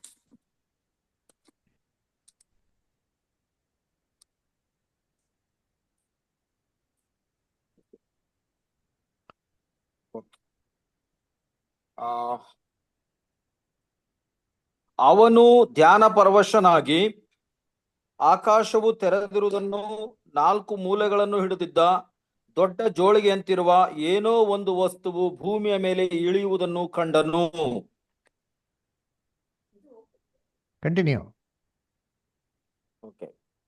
ಅದರೊಳಗೆ ಸಕಲ ವಿಧವಾದ ಪಶುಗಳು, ನೆಲದ ಮೇಲೆ ಹರಿದಾಡುವ ಕ್ರಿಮಿಕೀಟಗಳು, ಅಂತರಿಕ್ಷದಲ್ಲಿ ಹಾರಾಡುವ ಹಕ್ಕಿಗಳು ಇದ್ದವು. ನೋಡ್ರ, ಆಗ ಪೇತ್ರನೇ ಎದ್ದು ಕೊಯ್ದು ತಿನ್ನು ಎಂದು ಅವನಿಗೆ ಒಂದು ವಾಣಿ ಕೇಳಿಸಿತು. ನೋಡ್ರ, ಅದೇನಂತಾರೆ, ಒಂದು ಪೇತ್ರನು ಆ ಜೋಳಿಗೆಯಲ್ಲಿ ಎಲ್ಲಾ ತರ ಪ್ರಾಣಿಗಳಿತ್ತಂತೆ. ಪೇತ್ರಗೆ ಹೇಳ್ತಾರೆ, ಅದನ್ನ ಕಡ್ದ್ಬಿಟ್ಟು ತಿನ್ನು ಅಂತ ಹೇಳ್ತಾರೆ. ನೋಡಿ ಬುದ್ಧರ್ ಏನಂತಾರೆ, ಎಲ್ಲ ಆತ್ಮಗಳೈತೆ, ಪ್ರಾಣಿಗಳು ಬರೈತೆ ಪರಲೋಕದಲ್ಲಿ ಅಂತ ಏನ್ ಮಾಡ್ತಾರೆ, ಅಲ್ಲಿ ನನಗೆ ಬಂತಲ್ಲ, ಪೇತ್ರಗೆ ಕಡ್ದು ತಿನ್ನು ಅಂತ ಹೇಳ್ತಾರೆ. ನೋಡ್ರ, ಜೀವಂತವಾಗೈತಲ್ಲ, ಎಲ್ಲಿ ಸಾಯ್ತವೆ ನೋಡ್ರಿ, ಅಲ್ಲೇ ಇಲ್ಲೇ ನೋಡಿ, ಆಕಾಶಕ್ಕೆ ಹೋಗೈತೆ, ಪರಲೋಕ ಹೋಗೈತೆ ಅಂತ ಹೇಳ್ತಾರೆ. ಇದೇನಿದು? 17ನೇ ವಾಕ್ಯ ಓದಿ ಅದಲ್ಲೇ 17. ಪೇತ್ರನು ತನಗಾದ ದರ್ಶನವು ಏನಾಗಿರಬಹುದೆಂದು ತನ್ನಲ್ಲಿ ಕಳವಳ ಪಡುತ್ತಿರುವಾಗಲೇ ಏನ್ರಿ ಕೊರ್ನೇಲನು ಪೇತ್ರನು ಕಳುಹಿಸಿದ ಪೇತ್ರನು ತನಗಾದ ಏನಂತ ಇದು ದರ್ಶನವು ದರ್ಶನ ರೀ, ಅಷ್ಟೇ. ರಿಯಲ್ ಆಗಿ ಆಗ್ಬಿಡ್ತಾ, ಹಂಗೆ ಆಕಾಶ ಹಂಗೆ ಬಂದೇ ಬಿಡ್ತಾ ದರ್ಶನ. ಏನ್ರಿ ದರ್ಶನ ಅಂದ್ರೆ ರಿಯಲ್ ಆಗಿ ಇರೋಂಥ ವಿಚಾರ ಅಲ್ಲ ರೀ. ಅಲ್ಲಿ ಏನೋ ಒಂದು ದರ್ಶನದ ಮುಖಾಂತರ ಏನ್ ಮಾಡ್ತಾರೆ ನೋಡಿದ್ಲ, ದೂರದರ್ಶನ, ದಾನಿಯಲ್ ಕಂಡಂತ ದರ್ಶನ, ಅದರ ಇವೆಲ್ಲ ರಿಯಲ್. ಯೋಸಫ್ ಕಂಡಂತ ದರ್ಶನ ಇವೆಲ್ಲ, ಫಾರೋ ಕಂಡಂತ ದರ್ಶನ ಇವೆಲ್ಲ ರಿಯಲ್ಲ. ಅವೆಲ್ಲ ಬಂದ್ಬಿಟ್ಟು ಏನ್ರಿ ಅದೆಲ್ಲ ಇಮ್ಯಾಜಿನೇಷನ್ ಥಿಂಗ್ ರೀ, ಅಲ್ಲ is not a real thing. ಅಂದ ಇದು ಕೂಡ ಆತ್ಮ ಸಾಯಲ್ಲ ಅಂತ ಹೇಳಕ್ಕೆ ನಾವು ತೊಗೊಳಕ್ಕೆ ಸಾಧ್ಯ ಇಲ್ಲ. ಅದರ ಇನ್ ಕೊನೆಯದಾಗಿರೋದು ಒಂದೇ, ಅದರ ಯಾವ್ದಪ್ಪ ಅದು ಅಂತಂದ್ರೆ ಮತ್ತೇನ ಬರ್ತಂತ ಸುವಾರ್ತೆ 27ನೇ ಅಧ್ಯಾಯ 52 ಮತ್ತೆ 53ನೇ ವಾಕ್ಯ. ಇದನ್ನ ನಮ್ಮ ನಡುವೆ ಅಮೃತ ಸಿಸ್ಟರ್ ಓದ್ಬೇಕಾಗಿ ಕೇಳ್ಕೊತೀನಿ. ಇಲ್ಲಿ ಮತ್ತೆ 27ನೇ ಅಧ್ಯಾಯ 52 ಮತ್ತೆ 53. ಭೂಮಿಯು ಅದರಿತು, ಬಂಡೆಗಳು ಸೀಳಿ ಹೋದವು, ಸಮಾಧಿಗಳು ತೆರೆದವು, ನಿದ್ದೆ ಹೋಗಿದ್ದ ಅನೇಕ ಭಕ್ತರ ದೇಹಗಳು ಎದ್ದವು. ಮತ್ತು ಆತನು ಎದ್ದ ಮೇಲೆ ಸಮಾಧಿಗಳೊಳಗಿಂದ ಹೊರಗೆ ಬಂದು ಪರಿಶುದ್ಧ ಪಟ್ಟಣದೊಳಕ್ಕೆ ಹೋಗಿ ಅನೇಕರಿಗೆ ಕಾಣಿಸಿಕೊಂಡರು. ನೋಡ್ರ ಇಲ್ಲಿ ಹೇಳ್ತಾರೆ, ಹೇಳ್ತಾರೆ ಭೂಮಿಗಳು ಅದರಿತು, ಬಂಡೆಗಳು ಸೀಳಿದವು, ಸಮಾಧಿಗಳು ತೆರೆದವು, ನಿದ್ದೆ ಹೋಗಿದ ಅನೇಕ ಭಕ್ತರ ದೇಹಗಳು ಏನಂತಂದ್ರೆ ಎದ್ದವಂತೆ. ಅದರ ಕ್ರಿಸ್ತನ ಎದ್ದ ಮೇಲೆ ಸಮಾಧಿನ ಹೊರಗಡೆ ಬಂದ್ಬಿಟ್ಟು ಇದ್ರಲ್ಲಿ ಏನ್ ಮಾಡಂತೆ ಪರಿಶುದ್ಧ ಪಟ್ಟಣಕ್ಕೆ ಹೋಗಿ ಅನೇಕ ಜನಗಳು ಕಾಣಿಸ್ಕೊಡ್ರು. ನೋಡಿ ಬುಧರ್ ಸತ್ತೋರ್ಲೆ ಎದ್ದು ಬಂದ್ಬಿಟ್ಟಾರೆ, ಎಲ್ಲಿ ಆತ್ಮ ಸಾಯ್ತೆ ಅಂತ ಹೇಳ್ತಾರೆ. ನೋಡಿ ಇಲ್ಲ ಸತ್ತೋರ್ಲೆ ಎದ್ದು ಬಂದ್ರಲ್ಲ, ಅವ್ರು ಹೆಂಗೆ ಎದ್ದು ಬಂದ್ರು ಅಂತ ಹೇಳ್ತಾರೆ. ಅದರ ಕರ್ತನಲ್ಲಿ ಪ್ರೀತಿ ಅಂತ ಸೊರಸಗಳೇ, ಅದಕ್ಕೆ ಏನ್ ಮಾಡ್ಬಿಡ್ತು ಅಂದ್ರೆ ಎಷ್ಟೋ ಆತ್ಮಗಳು ಬಂದ್ಬಿಟ್ಟು ಏನಾಗ್ಬಿಡ್ತು ಅಲ್ಲಿ ಎಷ್ಟೋ ಪರಿಶುದ್ಧ ಪಟ್ಟಣಕ್ಕೆ ಹೋಗಿ ಏನಾಗ್ಬಿಡ್ತು ಕಾಣಿಸ್ಕೊಂಡ್ಬಿಡ್ತು, ಪರಲೋಕಕ್ಕೆ ಹೋಗ್ಬಿಟ್ರು ಅವರು ಅಂತ ಏನ್ ಮಾಡ್ತಾರೆ ಹೇಳ್ತಾರೆ. ಅಂದ್ರ ಹಂಗಾದ್ರೆ ನಮ್ಗೆ ಸತ್ಯವೇದದಲ್ಲಿ ಈ ತರ ಗಲಿಬಿಲಿ ಕೊಡಂತ ವಾಕ್ಯಗಳಿದೆಯಾ? ಇಲ್ಲೊಂಥರ ಅಲ್ಲೊಂಥರ ಆ ಥರ ವಾಕ್ಯ ಇದೆಯಾ ಅಂದ್ರೆ ವಾಕ್ಯ ಏನ್ ಹೇಳ್ತಾರೆ ನೋಡಿ, ಓದೋಣ. ಎಲ್ಲರೂ ಸತ್ತೋರು ಯಾವಾಗ ಎದ್ದು ಬರ್ತಂತ ವಾಕ್ಯ ಏನ್ ಹೇಳ್ತಾರೆ? 1ನೇ ಥೆಸಲೋನಿಕ 4ನೇ ಅಧ್ಯಾಯ 16ನೇ ವಾಕ್ಯ ಓದ್ರಿ. ಯಾರ ಬ್ರದರ್ ಸಿಸ್ಟರ್ಸ್ ಓದ್ರಿ.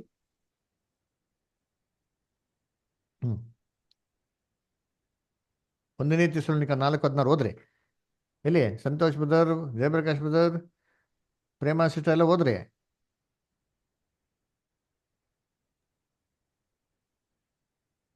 ಪ್ರಧಾನ ದೂತನ ಶಬ್ದದೊಡನೆಯೇ ಇಲ್ಲ ಒಂದ್ ನಿಮಿಷ ಸ್ವಲ್ಪ ಮುಂಚೆಯಿಂದ ಓದ್ರಿ. ಬೇರೆ ಯಾರಾದ್ರು ಓದ್ರಿ ಸ್ವಲ್ಪ ಮುಂಚೆಯಿಂದ.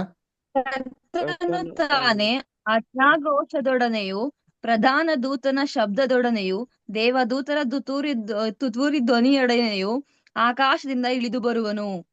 ಆಗ ಕ್ರಿಸ್ತನಲ್ಲಿರುವ ಸತ್ತವರು ಮೊದಲು ಎದ್ದು ಬರುವರು. ಅವಾಗ ಆಮೇಲೆ ಏನ್ರಿ ಅವಾಗ ಯಾವಾಗ ಕ್ರಿಸ್ತನು ಬರ್ತಾರ ಗೊತ್ತ, 2ನೇ ಬರೋಕಲ್ಲಿ ಅವಾಗ ಕ್ರಿಸ್ತನ ಸತ್ತೋರು ಏನಾಗೋದು ಎದ್ದು ಬರೋದು. ಅದಕ್ಕಿಂತ ಮುಂಚೆ ಯಾರು ಎದ್ದು ಬಂದ್ಬಿಡ್ತಾರ? ಅದಕ್ಕಿಂತ ಮುಂಚೆ ಹೆಂಗೆ ಎದ್ದು ಬರೋಕೆ ಸಾಧ್ಯ? ಮತ್ತೆ ಇಲ್ಲಂಗೆ ಅನೇಕ ಜನಗಳು ಭಕ್ತರು ಸಮಾಧಿ ಮಲಗಿರು ಎದ್ದು ಬಂದ್ರು ಅಂತ ಹೇಳ್ತಾರೆ. ಅವ್ರಿಗೆ ಹೆಂಗೆ ಬಂದ್ರು ಅದರ ಅದು ಏನ್ ಹೇಳ್ತಾರೆ ಅಂತಂದ್ರೆ ಏನ್ರಿ ಇದು ಏನಂದ್ರೆ ಬಂಡೆಗಳು ಸಿಳಿದವು, ಏನ್ರಿ ಸಮಾಧಿಗಳು ತೆರೆದವು ಅಂತ ಹೇಳ್ತಾರೆ. ಅದರ ಇವಾಗ ಕ್ರಿಸ್ತನ ಪುನರುತ್ಥಾನ ಆಗಿದೆ. ಯಾವಾಗ ಕ್ರಿಸ್ತನ ಪುನರುತ್ಥಾನ ಆಗಿದ್ದಲ್ಲಿ 3 ದಿವಸದ ನಂತರ. 3 ದಿವಸದವರೆಗೂ ಅವರೆಲ್ಲ ಅವರಂತೆ ಸಮಾಧಿ ಎಲ್ಲ ಅವ್ರು ನೋಡಿರ್ತೀರಿ ಅಲ್ವರ. ಬೈಬಲ್ ಏನ್ ಹೇಳ್ತಾರೆ, ಈ ಸನ್ನಿವೇಶ ಆಗಿದ್ ಯಾವಾಗಪ್ಪ ಅಂದ್ರೆ 3 ದಿವಸದ ನಂತರ ಅಂತಾರೆ. ಬಂಡೆಗಳು ಸೀಳ್ಬಿಡ್ತು. ಯಾವಾಗ ಕ್ರಿಸ್ತನ ಸತ್ತಿದ ತಕ್ಷಣ ಬಂಡೆಗಳು ಸೀಳ್ಬಿಡ್ತು, ಸಮಾಧಿ ಅವಾಗೆ ತೆರೆದ್ಬಿಡ್ತೀರಿ. ಆದ್ರೆ ಸಮಾಧಿಯಿಂದ ಇವ್ರು ಹೊರಗಡೆ ಬಂದಿದ್ದು ಯಾವಾಗ ಅಂತ ಮಕ್ಕಳು ಗಮನಿಸಿದ್ರ? ಅವತ್ತೇ ಬಂದ್ರ? 3 ದಿನದ ನಂತರ ಬಂದವ್ರು ನೋಡಿದ್ರಿ. ವಾಕ್ಯ ಓದ್ರಿ ಇನ್ನೊಂದ್ಸತಿ ನೋಡಿ. ಎಲ್ಲಿ ಓದೋಣ? ಇಲ್ಲಿ ಮತ್ತೆ 27ನೇ ಅಧ್ಯಾಯ 52, 53 ಯಾರು ಓದ್ರಿ ಇದ್ರಿ? ಮತ್ತೆ 27, 52, 53 ಓದ್ರಿ. ಓದಿ ಸೈಮನ್ ಮುದಾರ.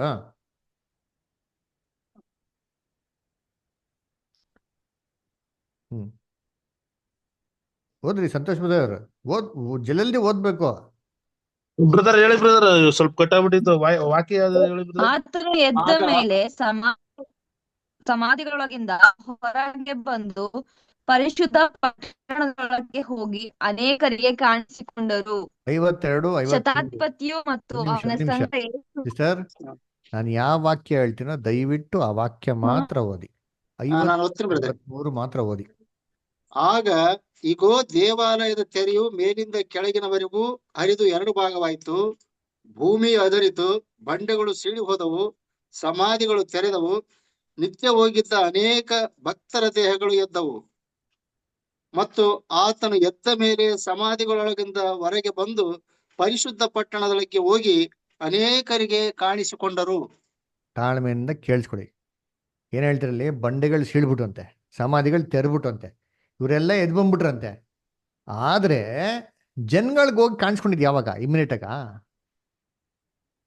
ಆತನು ಎದ್ದ ಮೇಲೆ.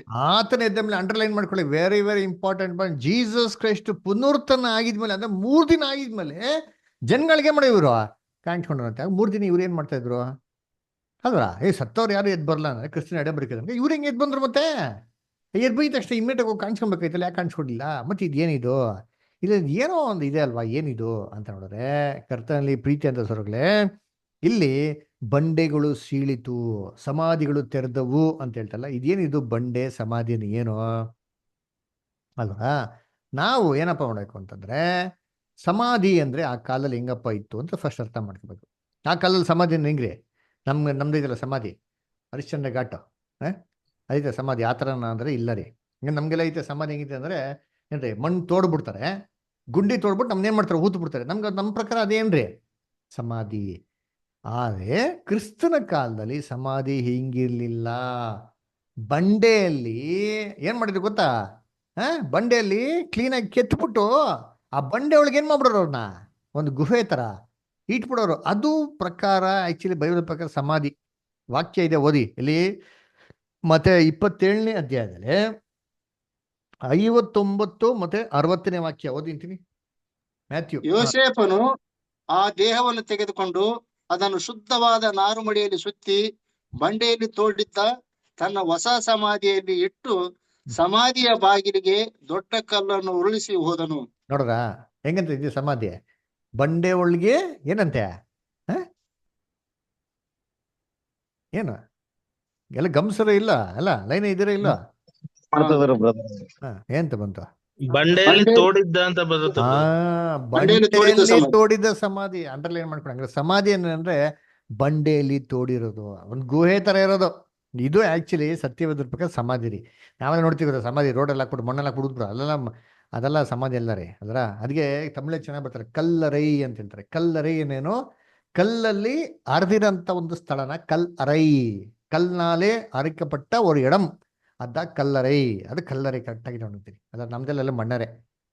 ಸರಿ ಸಮಾಧಿ ಅನ್ನೋ ಏನು ಗೊತ್ತಾಯ್ತು ನಮಗೆ ಐಡಿಯಾ.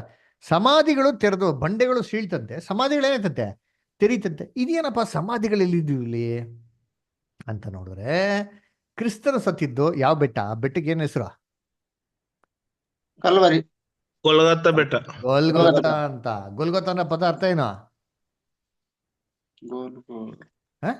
ಗೊಲ್ಗೊಥಾನ ಪದ ಅರ್ಥ ಕಪಾಳ ಸ್ಥಳ. Very good. ಕಪಾಳ ಸ್ಥಳ ಏನರ್ಥ? ಕಪಾಳ ಅಂದ್ರೆ ಏನರ್ಥ? ಎಣಗಳು, ರುಂಡಗಳು.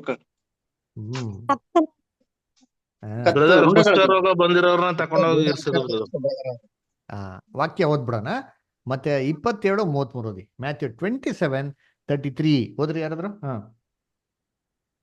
ಮತ್ತು ಹೊರಕ್ಕೆ ಹೋಗುತ್ತಿರುವಾಗ ಕುರೇನ ಪಟ್ಟಣದ ಸೀಮೋನನೆಂಬುವನನ್ನು ಕಂಡು ಅವನನ್ನು ಆತನ ಶಿಲುಬೆಯನ್ನು ಹೊರುವುದಕ್ಕೆ ಬಿಟ್ಟು ಹಿಡಿದರು. ಮತ್ತು ಗೊಲ್ಗೊಥಾ ಅಂದರೆ ಕಪಾಲ ಸ್ಥಳ ಎಂಬ ಸ್ಥಾನಕ್ಕೆ ಬಂದಾಗ ಆತನಿಗೆ ಕಹಿ ಬೆರೆಸಿದ ಸಾಕು, ಕಪಾಳ ಸ್ಥಳ ಅಂತ ಬಂತು. ಇವಾಗ ಇದನ್ನ ಇಂಗ್ಲಿಷಲ್ಲಿ ಓದೋಣ. ಯಾರು ಇಂಗ್ಲಿಷಲ್ಲಿ ಓದ್ರಿ? And when they were come unto a place called Golgotha, that is to say, a place of a skull. Golgotha ಅಂದ್ರೆ the place of A skull ಅಂತ ಅರ್ಥ ರೀ. ಏನ್ರಿ? ಏನಕ್ಕೆ ಪ್ಲೇಸ್ ಆಫ್ ದ ಸ್ಕಲ್ ಅಂತ ಹೇಳ್ತಾ ಇದೀವಿ ಅಂದ್ರೆ, ಕರ್ತನಲ್ಲಿ ಪ್ರೀತಿ ಅಂತ ಸೊಳ್ಳೆ, ಆ ಗೊಲ್ಗೊಥಾ ಪರ್ವತ ನೀವು ದೂರದಿಂದ ನೋಡಿದ್ರೆ, ಇಲ್ಲಿ ಫೋಟೋಲ್ ಕಾಣಿಸ್ತದೆ ಗೊತ್ತಾ ಏನ್ರಿ? ಆ ತರ ಮನುಷ್ಯನ ಬುರುಡೆ ತರ ಕಾಣಿಸೋದ್ರಿ. ನೋಡಿ ಇಲ್ಲಿ ನೋಡ್ತೀರಾ? ಆ ಗೊಲ್ಗೊಥಾ ಪರ್ವತದಲ್ಲೇ ಏನ್ರಿ ಎಷ್ಟೋ ಗುಹೆಗಳೇನಾಗ್ತಾ ಇತ್ತು, ಇರ್ತಾ ಇತ್ತು ಅಲ್ವರ. ಇದು ದೂರದಿಂದ ನೋಡಕ್ ಹೆಂಗಿತ್ತು ಅಂದ್ರೆ, ಮನುಷ್ಯನ ಬುರುಡೆ ತರ ಕಪಾಳ ಸ್ಥಳ ಅಂತ ಹೆಸರು ಅದಕ್ಕೆ ಬಂದಿದ್ರಿ. ಇಲ್ಲಿ ಫೋಟೋ ನೋಡ್ತೀರಿ ಗೊತ್ತಾ? ಕಾಣಿಸ್ತಾ ಇದ್ಯಾ? ನೋಡ್ರಿ ಫೋಟೋ ನೋಡ್ತೀರಾ ಹೆಂಗಿದೆ? ದೂರದಿಂದ ನೋಡಕ್ಕೆ ಪಕ್ಕಾ ಮನುಷ್ಯನ ಬುರುಡೆ ತರ ಐತಾ ಇಲ್ವಾ? ಅಲ್ಲೆಲ್ಲಿ ತೂತ್ಕೊಡು ಕಾಣಿಸ್ತಾ ಇದೆಯಾ ಗುಹೆ? ಹೌದೌದು ಬ್ರದರ್, ಸೇಮ್ ಬುಡೆ ತರನೇ ಇದೆ. ಬುಡೆ ತರಾನೇ ಇದೆ ಅಲ್ವರ. ಸರಿ, ಈ ಗುಹೆಯಲ್ಲಿ ಯಾರು ಇರ್ತಾ ಇದ್ರು? ಏನಾಯ್ತು? ಅಂತಂದ್ರೆ ಕರ್ತನಲ್ಲಿ ಪ್ರೀತಿ ಅನ್ನೋಗಳೇ ಈ ಗುಹೆಗಳಲ್ಲಿ ಕುಷ್ಠರೋಗಿಗಳು ವಾಸ ಮಾಡ್ತಾ ಇದ್ರು.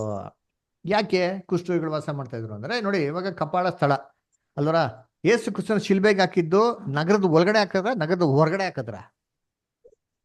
ಹೊರಗೆ ಬ್ರದರ್, ಹೊರಗೆ. ಹೊರಗಡೆ. ಊರಲ್ಲಿ ಸತ್ತಿಲ್ಲ ಯೇಸು ಕ್ರಿಸ್ತು. ಯೇಸು ಕ್ರಿಸ್ತನ ಯಾಕಂದ್ರೆ ಇಸ್ರೇಲಲ್ಲಿ ಪಾಸ್ ಓವರ್ ಇರೋದ್ರಿಂದ ಅಲ್ಲಿ ಯಹೂದಿ ನಡುವೆ ಸಾಯಿಸಿದ ಅಂತಂದ್ರೆ ಸಿಟಿ ಒಳಗೆ ಸಾಯಿಸಿದ್ರೆ ಅಶುದ್ಧ ಆಗ್ಬಿಡ್ತಾ, ಊರಿನ ಹೊರಗಡೆ ಏನ್ ಮಾಡ್ತಾರೆ, ಅದನ್ನ ಸಾಯಿಸ್ತಾರೆ. ಹಂಗಾರೆ ಈ ಕಪಾಳ ಸ್ಥಳ ಇದ್ದಿದ್ದು ಊರಿನ ಹೊರಗಡೆನೆ. ಈ ಊರಿನ ಹೊರಗಡೆ ಕುಷ್ಠರೋಗಿಗಳು ವಾಸ ಮಾಡ್ತಾ ಇದ್ರಿ. ಈ ಕುಷ್ಠರೋಗಿಗಳಿಗೆ ನಗರಗಳಿಗೆ ಬರಕ್ಕೆ ಅನುಮತಿ ಏನಿಲ್ಲ, ಇಲ್ಲ. ಯಾಕಂದ್ರೆ ಆ ಕಾಲದಲ್ಲಿ ಕುಷ್ಠರೋಗ ಬಂದ್ಬಿಟ್ಟು ಅಂಟ್ರೋಗ ಇದ್ದಂಗ್ರಿ. ಯಾರು ಕುಷ್ಠರೋಗಿ ಟಚ್ ಆಗ್ಬಿಟ್ರೆ ಏನಾಗ್ಬಿಡ್ತಾರೆ, ಹಂಗೆ ಅಂಟ್ರೋಗ ಅಂಟ್ಕೊಂಡ್ಬಿಡ್ತಾರೆ ಅಂದ್ಬಿಟ್ಟು ಕುಷ್ಠರೋಗಿಗಳನ್ನ ಯಾರು ಊರೊಳಗೆ ಸೇರಿಸಲ್ಲ. ಅವರೆಲ್ಲ ಊರೊಳಗೆ ಬರಂಗಿಲ್ಲ, ಬಹಿಷ್ಕಾರ ಅವ್ರಿಗೆ. ಅದರ ಇದೇ ತರ ಏನ್ರಿ, ನಾಮನ್ ಕತೆ ಕೇಳಿದ್ರಲ್ವಾ? ನಾಮನ್ಗೆ ಏನಾಗಿತ್ತು, ಕುಷ್ಠರೋಗ ಆಗಿತ್ತು. ಅವನೇನಿದ್ದ ಊರೊಳಗೆ, ಆಚ ಕಡೆ ಇದ್ದ. ಅದರ ಆಮೇಲೆ ಉಜಿಯ ರಾಜ, ಅವ್ನಿಗೇನ್ ಮಾಡ್ತಾರೆ, ಕುಷ್ಠರೋಗ ಇತ್ತಲ್ವಾ, ಅಂಥವ್ನ ಎಲ್ಲಾಗ್ತಾರೆ, ಅವನು ಸಪ್ರೇಟಾಗಿ ಮನೆ ಹಾಕೊಂಡು ಊರಿನ ಹೊರಗಡೆ ಇರ್ತಾನೆ ನೋಡಿದ್ದೀನಿ ಅಲ್ವ. ಅದೇ ರೀತಿ ಯೇಸು ಕ್ರಿಸ್ತ ನಗರದ ಒಳಗಡೆ ಬರ್ತಾ ಇರ್ಬೇಕು. 10 ಮಂದಿ ಕುಷ್ಠರೋಗಿಗಳು ಏನ್ ಮಾಡ್ತಾರೆ, ದೂರದಿಂದ ಕ್ರಿಸ್ತನ್ನ ಕರ್ತನೆ ಕರ್ತನೆ ಅಂತ ಕೂಗ್ತಾರಲ್ಲ. ಯಾಕಂದ್ರೆ ಏನ್ರಿ, ಊರೊಳಗೆ ಅನುಮತಿನೇ ಇಲ್ಲ. ಅವಾಗ ಏನ್ ಮಾಡ್ತಾರೆ ಕ್ರಿಸ್ತನು, ಇವ್ರಿಗೆಲ್ಲ ಮತ್ತೆ ಕುಷ್ಠರೋಗಿಗಳಿಗೆ ವಾಸಿ ಮಾಡ್ತಾರೆ. ವಾಸಿ ಮಾಡ್ಬಿಟ್ಟು ಕುಷ್ಠರೋಗಿಗಳಿಗೆ ಕರ್ತನು ಒಂದು ಮುಖ್ಯವಾಗಿರೋ ಮಾತು ಹೇಳ್ತಾ ಇದ್ರು. ಏನ್ ಹೇಳ್ತಾ ಇದ್ರು, ಯಾರಿಗೂ ಜ್ಞಾಪನ ಇದೆಯಾ? ಕುಷ್ಠರೋಗಿ ಆಗಿದ ತಕ್ಷಣ ಅವ್ರಿಗೆ ಏನ್ ಹೇಳ್ತಾ ಇದ್ರು? ಯಾಜಕನಿಗೆ ಹೋಗಿ ತೋರಿಸ್ಕೊಳ್ಳಿ ಮೈ ಅಂತ ಹೇಳ್ತಾ ಇದ್ರು ಬ್ರದರ್. Very good. ಇದು ವೆರಿ ವೆರಿ ಇಂಪಾರ್ಟೆಂಟ್ ಪಾಯಿಂಟ್ ರೀ. ನೋಡಿ ವಾಕ್ಯ ಓದೋಣ. ಮತ್ತೆ 8ನೇ ಅಧ್ಯಾಯ 3 ಮತ್ತು 4ನೇ ವಾಕ್ಯ, ಮ್ಯಾಥ್ಯೂ 8 ಚಾಪ್ಟರ್ 3 and 4. ಅಮೃತ ಅಷ್ಟು ಓದ್ತೀರಾ? Yes brother. ಆತನು ಕೈ ನೀಡಿ ಅವನನ್ನು ಮುಟ್ಟಿ, ನನಗೆ ಮನಸ್ಸುಂಟು, ಶುದ್ಧವಾಗು ಅಂದನು. ಅಂದನು. ಕೂಡಲೇ ಅವನು ಕುಷ್ಠವು ವಾಸಿಯಾಯಿತು. ನೋಡ್ರ, ಕಂಟಿನ್ಯೂ. ಆಗ ಯೇಸು ಅವನಿಗೆ, ಯಾರಿಗೂ ಹೇಳಬೇಡ, ನೋಡು, ಆದರೆ ಹೋಗಿ ಯಾಜಕನಿಗೆ ನಿನ್ನ ಮೈ ತೋರಿಸಿ ಮೋಶೆ ನೇಮಿಸಿದ ಕಾಣಿಕೆಯನ್ನು ಕೊಡು, ಅದು ಜನರಿಗೆ ಸಾಕ್ಷಿಯಾಗಲಿ ಎಂದು ಹೇಳಿದನು. ನೋಡ್ರ, ಕುಷ್ಠರೋಗ ವಾಸಿ ಮಾಡ್ಬಿಡ್ತಾರೆ. ವಾಸಿ ಮಾಡಿದ ತಕ್ಷಣ ಯೇಸು ಕ್ರಿಸ್ತ ಹೇಳ್ತಾರೆ, ಯಾರಿಗೂ ಹೇಳ್ಬಿಡ ಅಂತ ಹೇಳ್ತಾರೆ. ಯಾಕೆ ಹೇಳಿದ್ರೆ ಒಳ್ಳೇದಲ್ವಾ? ನೀನು ಹಿಂಗೆ ಹೋಗಿ ಹೇಳಿದ್ರೆ ಹೊಡೆದ್ ಬಿಡ್ತಾರಪ್ಪ, ನೀನು ಫಸ್ಟ್ ಕುಷ್ಠರೋಗಿ ತುಂಬಾ ಫೇಮಸ್ ಆಗ್ಬಿಟ್ಟಿದ್ಯಾ, ನೀನು ಹಂಗೆ ಏನು ಓದಂತ ನೀನು ಹೊಡೆದಾಕ್ಬಿಡ್ತಾರೆ. ದಯವಿಟ್ಟು ಯಾರಿಗೆ ಹೇಳಕ್ ಹೋಗ್ಬೇಡ. ಯಾಕಂದ್ರೆ ನ್ಯಾಯ ಪ್ರಮಾಣದಲ್ಲಿ ಒಂದು ರೂಲ್ಸ್ ಇತ್ತು. ಯಾರಿಗ ಕುಷ್ಠರೋಗ ಬಂದು ವಾಸಿ ಆದ್ರೆ ಮಹಾಯಾಜಕ ಸರ್ಟಿಫಿಕೇಟ್ ಮಾಡ್ಬೇಕ್ರಿ. ಅವ್ನು ಸರ್ಟಿಫೈ ಮಾಡಿ ಹೇಳ್ಬೇಕು. ಅವ್ನಿಗೆ ಪರೀಕ್ಷೆ ಎಲ್ಲ ಕೊಟ್ಟಿದ್ದಾರೆ, ಯಾಜಕ ಕಂಡಿದ್ರೆ ಬೈಬಲ್ ಬರ್ದಿದೆ. ಇಂತಿಂಥ ಪರೀಕ್ಷೆ ಎಲ್ಲ ಮಾಡಿದ್ಮೇಲೆ ಮಹಾಯಾಜಕ ಅವ್ನಿಗೆ ಓಕೆ ಅಂತ ಹೇಳಿದ್ಮೇಲೆ ಮಾತ್ರ ಅವನು ಸಮಾಜದಲ್ಲಿ ಹೋಗಿ ಎಲ್ಲರ ನಡುವೆ ವಾಸ ಮಾಡ್ಬೋದಿತ್ತು, ಮನೆಗೆ ಹೋಗೋದಾಗಿತ್ತು. ಅಲ್ಲಿವರೆಗೂ ಅವ್ನಿಗೆ ಅನುಮತಿ ಇಲ್ಲ. ಅದಕ್ಕೇನು ಹೇಳ್ತಾರೆ, ಆದ್ಮೇಲೆ ಯಜ್ಞಗಳೆಲ್ಲ ಕೊಟ್ಟು ನಿನ್ನ ಪಾಪಗಳನ್ನ ಪರಿಶುದ್ಧ ಮಾಡ್ಕೊಂಡು ನೀವು ವಾಪಸ್ಸು ನಗರೊಳಗೆ ಬರ್ಬೇಕಾದ್ರೆ. ಇದು ನ್ಯಾಯಪ್ರಮಾಣ ಅಂತ ನಿಯಮ. ಎಲ್ಲಿಗೆ ಹೋಗ್ಬೇಕು? ಯಾಜಕನ ಹತ್ರ ಹೋಗ್ಬೇಕು. ಇವಾಗ ನೀವ್ ಹೇಳ್ರಿ, ಮಹಾಯಾಜಕ ಯಾಜಕ ಎಲ್ಲಿರ್ತಾರೆ? ಸಿಟಿಯಲ್ಲಿ ಎಲ್ಲಿರ್ತಾರೆ ಅವ್ರು? ಎಲ್ಲಿ ಸಿಗ್ತಾರೆ? ದೇವಾಲಯದಲ್ಲಿ. ದೇವಾಲಯ. Very good. ದೇವಾಲಯ ಎಲ್ಲಿತ್ತು? ಸಿಟಿ ಸೆಂಟ್ರಲ್ ಇತ್ತು ಬ್ರದರ್. ಕರೆಕ್ಟ್. ಯಾವ ಸಿಟಿ? ಬೆಂಗಳೂರು ಸಿಟಿನಾ? ಹಾ, ಅದಕ್ಕೇನಂತ ಹೆಸರು ಬೈಬಲ್ ಅಲ್ಲಿ? ಆ ದೇವರ ಆಲಯ ಇರೋಂಥ ಸ್ಥಳಕ್ಕೆ ಸತ್ಯವೇದದಲ್ಲಿ ಬೇರೆ ಏನೇ ಹೆಸರಿದೆ? ಮತಯ. ಹಾ, ಏನ್ ನಗರ ಬದರ್? ಪರಿಶುದ್ಧ ನಗರ, ಹೋಲಿ ಸಿಟಿ. ಪರಿಶುದ್ಧ ನಗರ. ಬೈಬಲ್ ಇದೆ, ವಾಕ್ಯ ಓದಿ. ಮ್ಯಾಥ್ಯೂ 4 ಚಾಪ್ಟರ್ ವರ್ಸ್ 5 ಓದಿ. ಮ್ಯಾಥ್ಯೂ 4:5. ಯೋಗೇಶ್ ಪ್ರೇಮ ಸಿಸ್ಟರ್ ಓದ್ಬೋದಾ? ಮತ್ತೆ 4ನೇ ಅಧ್ಯಾಯ 5ನೇ ವಾಕ್ಯ ಸಿಸ್ಟರ್. ಆಗ ಸೈತಾನನು ಆತನನ್ನು ಪರಿಶುದ್ಧ ಪಟ್ಟಣಕ್ಕೆ ಕರಕೊಂಡು ಹೋಗಿ ದೇವಾಲಯದ ಶಿಖರದ ಮೇಲೆ ನಿಲ್ಲಿಸಿ ಆತನಿಗೆ, ನೀನು ದೇವರ ಪರಿಶುದ್ಧ ಪಟ್ಟಣ ಏನು? ಏನ್ರಿ? ದೇವರ ಆಲಯ. ದೇವರ ಆಲಯ ಇರುವಂತ ಯೆರೂಸಲೇಮ್ನ ಪರಿಶುದ್ಧ ಪಟ್ಟಣ ಅಂತ ಬೈಬಲ್ ಕರೆಯೋರ್ರಿ. ದೇವರ ಆಲಯ ಇರೋಂಥ ಸ್ಥಳನ ಪರಿಶುದ್ಧ ಪಟ್ಟಣ ಅಂತ ಕರಿತಾ ಇದ್ರಿ ಅಲ್ವರ? ಹಂಗಂದ್ರೆ ನಾವು ಮತ್ತೆ ಏನ ಬರ್ದ ಸುವಾರ್ತೆ ಏನ್ ನೋಡಿದ್ರಿ? ಅನೇಕ ಜನಗಳು ಏನ್ರಿ ಏನಂತೆ ಏನಿದ್ರಂತೆ ಎಲ್ಲ ಅವರು ಸಮಾಧಿಯಲ್ಲಿ ಇದ್ರಂತೆ. ಏನ್ರಿ? ಬಂಡೆಗಳು ಸೀಳಿದವು, ಸಮಾಧಿಗಳನ್ನ ತೆರೆದವು, ನಿದ್ರೆ ಹೋದರ ಅನೇಕ ದೇಹಗಳು ರೀ. ಸತ್ತೋರಂತ ಕೊಡ್ಲಿ, ಅಲ್ಲಿ ನಿದ್ದೆ ಹೋದ್ರ ಅನೇಕ ದೇಹಗಳು ಏನೈತಂತೆ ಅಲ್ಲಿ, ಅವರೆಲ್ಲ ಎದ್ದು ಬಂದ್ರಂತೆ ರೀ. ಎದ್ದು ಬಂದ್ಬಿಟ್ಟು ಇಮ್ಮಿಡಿಯೇಟಾಗಿ ನಗರಕ್ಕೆ ಬಂದ್ಬಿಟ್ರಾ? ಇಲ್ಲ ರೀ. ಯಾವಾಗ ನಗರಕ್ಕೆ ಬಂದಿದ್ದು? ಆತನು ಎದ್ದ ಮೇಲೆ, ಅಂದ್ರೆ 3 ದಿವಸದ ನಂತರ ಬಂದು ಅನೇಕ ಜನಗಳಿಗೆ ಮಾಡೋರಲ್ಲೇ ಕಾಣಿಸ್ಕೊಂಡವ್ರೆ. ಅದರ ಇದೇನಾಯ್ತು ಅಂತಂದ್ರೆ, ಕರ್ತನಲ್ಲಿ ಪ್ರೀತಿ ಅನ್ಸ್ಕೊಳ್ಳೆ, ಯೇಸು ಕ್ರಿಸ್ತು ಶಿಲ್ಬೆ ಮೇಲೆ ಸಾಯ್ಬೇಕಾದ್ರೆ ಏನ್ರಿ ಯೇಸು ಕ್ರಿಸ್ತನ ಅಷ್ಟು ಮೈಯೆಲ್ಲ ಒಡಬಿಡಿದ್ರಿ. ದಟ್ಟವಾದ ಕತ್ಲು ರೀ. ಬೈಬಲ್ ಪ್ರಕಾರ ನೋಡ್ಬೇಕು, ದಟ್ಟವಾದ ಕತ್ಲು ರೀ ಬೈಬಲ್ ತುಂಬಿಕೊಂಡಿತ್ತು ಅಂತ ಹೇಳ್ತಾರೆ ಬೈಬಲಲ್ಲಿ. ಎಂಥ ಕತ್ಲು ಅಂತಂದ್ರೆ ಮಟ್ಟ ಮಧ್ಯಾಹ್ನ ಇಂಥ ಕತ್ಲು ಬರ್ತಾರೆ ಅಂತಂದ್ರೆ ಏನ್ ಗೊತ್ತಾ ಮೀನಿಂಗು? ಮೋಡ ಎಲ್ಲ ಫುಲ್ ತುಂಬ್ಕೊಂಡ್ಬಿಟ್ಟಿತ್ತು. ಅದ್ರ ನೀವ್ ಹೇಳ್ರಿ, ಮಟ್ಟ ಮಧ್ಯಾಹ್ನ ಫುಲ್ ಭಯಂಕರವಾಗಿರೋ ಮೋಡ ತುಂಬ್ಕೊತಾರೆ ಅಂದ್ರೆ ನೆಕ್ಸ್ಟ್ ಏನ್ ಬರ್ತಾರೆ ಅಂತ ಅರ್ಥ? ಮಳೆ ಬರುತ್ತೆ ಅಂತ ಅರ್ಥ ಮಳೆ brother. ಬರುತ್ತೆ ಅಂತ bro. ಮಳೆ ಬರ್ತಾರೆ ಅಂತ ಅರ್ಥ. ಬೇಕಾದ್ರೆ ವಾಕ್ಯ ಓದಿ, ಮತ್ತೆ 27:45 ಓದಿ ಸಿಸ್ಟರ್. ಮತ್ತೆ 27:45.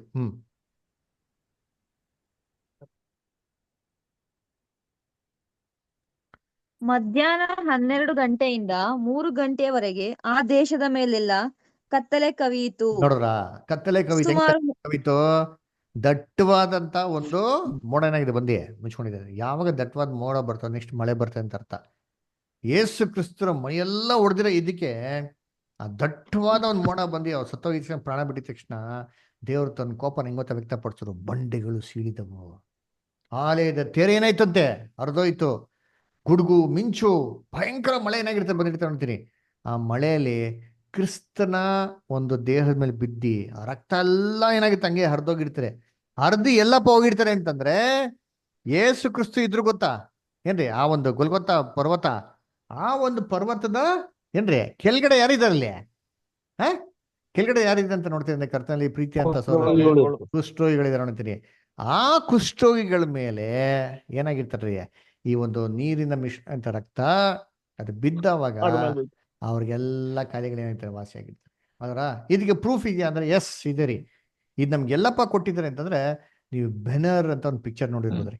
ಬೆನ್ನರ್ ಅಂತ ಪಿಕ್ಚರು, ಇದು ಜೋಸಫಸ್ ಅಂತ ಹಿಸ್ಟಾರಿಯನ್ ಬೇಸಿಸ್ ಮೇಲೆ ಮಾಡಿರೋದು. ಅದ್ರಲ್ಲಿ ಕ್ಲೀನ್ ಆಗಿ ನೋಡ್ತಿರ್ತೀನಿ.